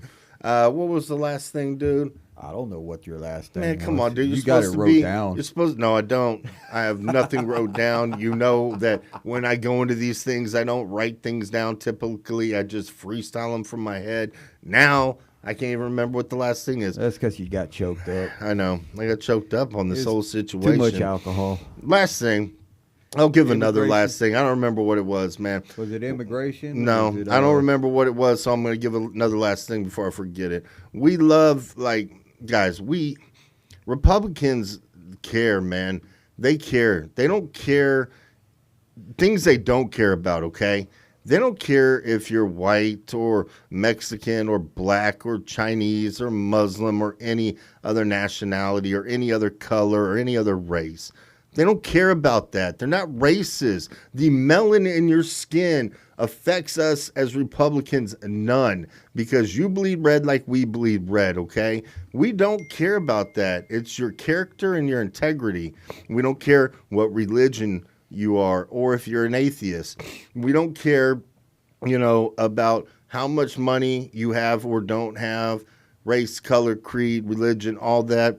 You know, we don't care about those kind of things. What we care about is that we have a nation that lasts, that we have a nation that, you know, that will stand the test of time. Every empire, you know, falls. The Roman Empire, they fell. And we're very close to a tipping point here in the United States where we're going to fall. So just to everybody out there, if you're not voting for Trump because you have been brainwashed by the state-run media, and I don't even call it mainstream anymore. It should be called state-run media because it's controlled by our government. They tell you what they want you to know, and that's it. Then, you know, then we're not going to have a country. We're not going to have a country that's going to last another 4 years. Not under these conditions. It will not happen. And it's alarming. It's alarming. World War III is upon us. Trump, these wars would never have broken out while Trump was, they didn't while he was in office, and they wouldn't have if he had won against Joe Biden. But people wanted it to go the other way, and now look where we stand. Now look where we stand. We're not even standing. We're sitting. We're sitting in filth. That's we where can we're only sitting. stand if we're united. Yeah. We will surely fall if we get divided. And we are divided, and that is simply it. Our politicians want to keep us divided so that we fall. That way they can bring in communism, socialism, Marxism, and some of y'all are down for that. But go and look at every other country that's tried that. There's not been one successful attempt at socialism, running your country with socialism, Marxism.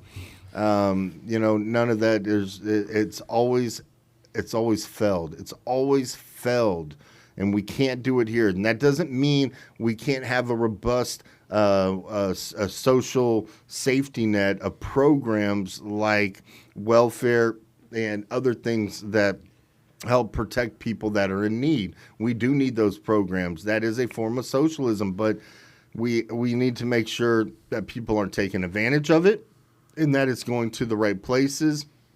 And man, John, unless you got anything else to add to this, I'm going to just say, Vance, you did excellent. You did excellent. Walz, you did decent. I thought you'd be much more flamboyant. I thought you would probably talked about how much you love tampons at one point in time, but you didn't. You restrained yourself. So kudos to you, my brother. Kudos to you. Oh, I did hear at one point that Trump said that there were some MAGA people outside of Vance's house at one point years ago, maybe, and not Vance, but Walz. Walz called Trump. First time he's ever talked to Trump. Got through to Trump and was like, "Hey, man, you know, there's some people out here outside my house with American flags, and they're chanting, and they're in the streets." You've heard it? And he goes, Trump's like, "Okay." And he's like, "Well," he's like, "They have American flags?" And he's like, "Yeah, American flags." Trump's like, "I don't think you really need to worry about them then." And Walz is like, "Well, can you at least send out a tweet or call your people and have them leave, please?" And Trump did just that. And the people evacuated. The people left. So, you know, Walz, you did reach out to Trump at one point. You were scared, but you're scared of people who love this country. And most people who love this country, they follow the laws. They have respect for the laws. And they're not there to hurt you, my friend. You got anything you want to say? Yeah, for the 3 people left, please like and subscribe. Yeah. We appreciate y'all being with us. This is the first time we went live. Weston on House Arrest. Thank you for the love and support. Yes, absolutely. We appreciate that. Please hit the like, the subscribe button, guys. Follow us. We got a bunch of videos out. We got a bunch more that we're going to be dropping soon, and we're going to continue to create more videos for you guys, and we definitely hope you like them. With that being said, this is J-Tech Studios, and America, like I said before, your color, what color you are, what religion, doesn't matter if you're gay, straight, trans, none of that matters. Just don't go after our kids. But we love you all, man. We love you all. And you're all free in this country to make those decisions for yourself. No judgment. No judgment. We love you guys. We're out. Peace. Peace.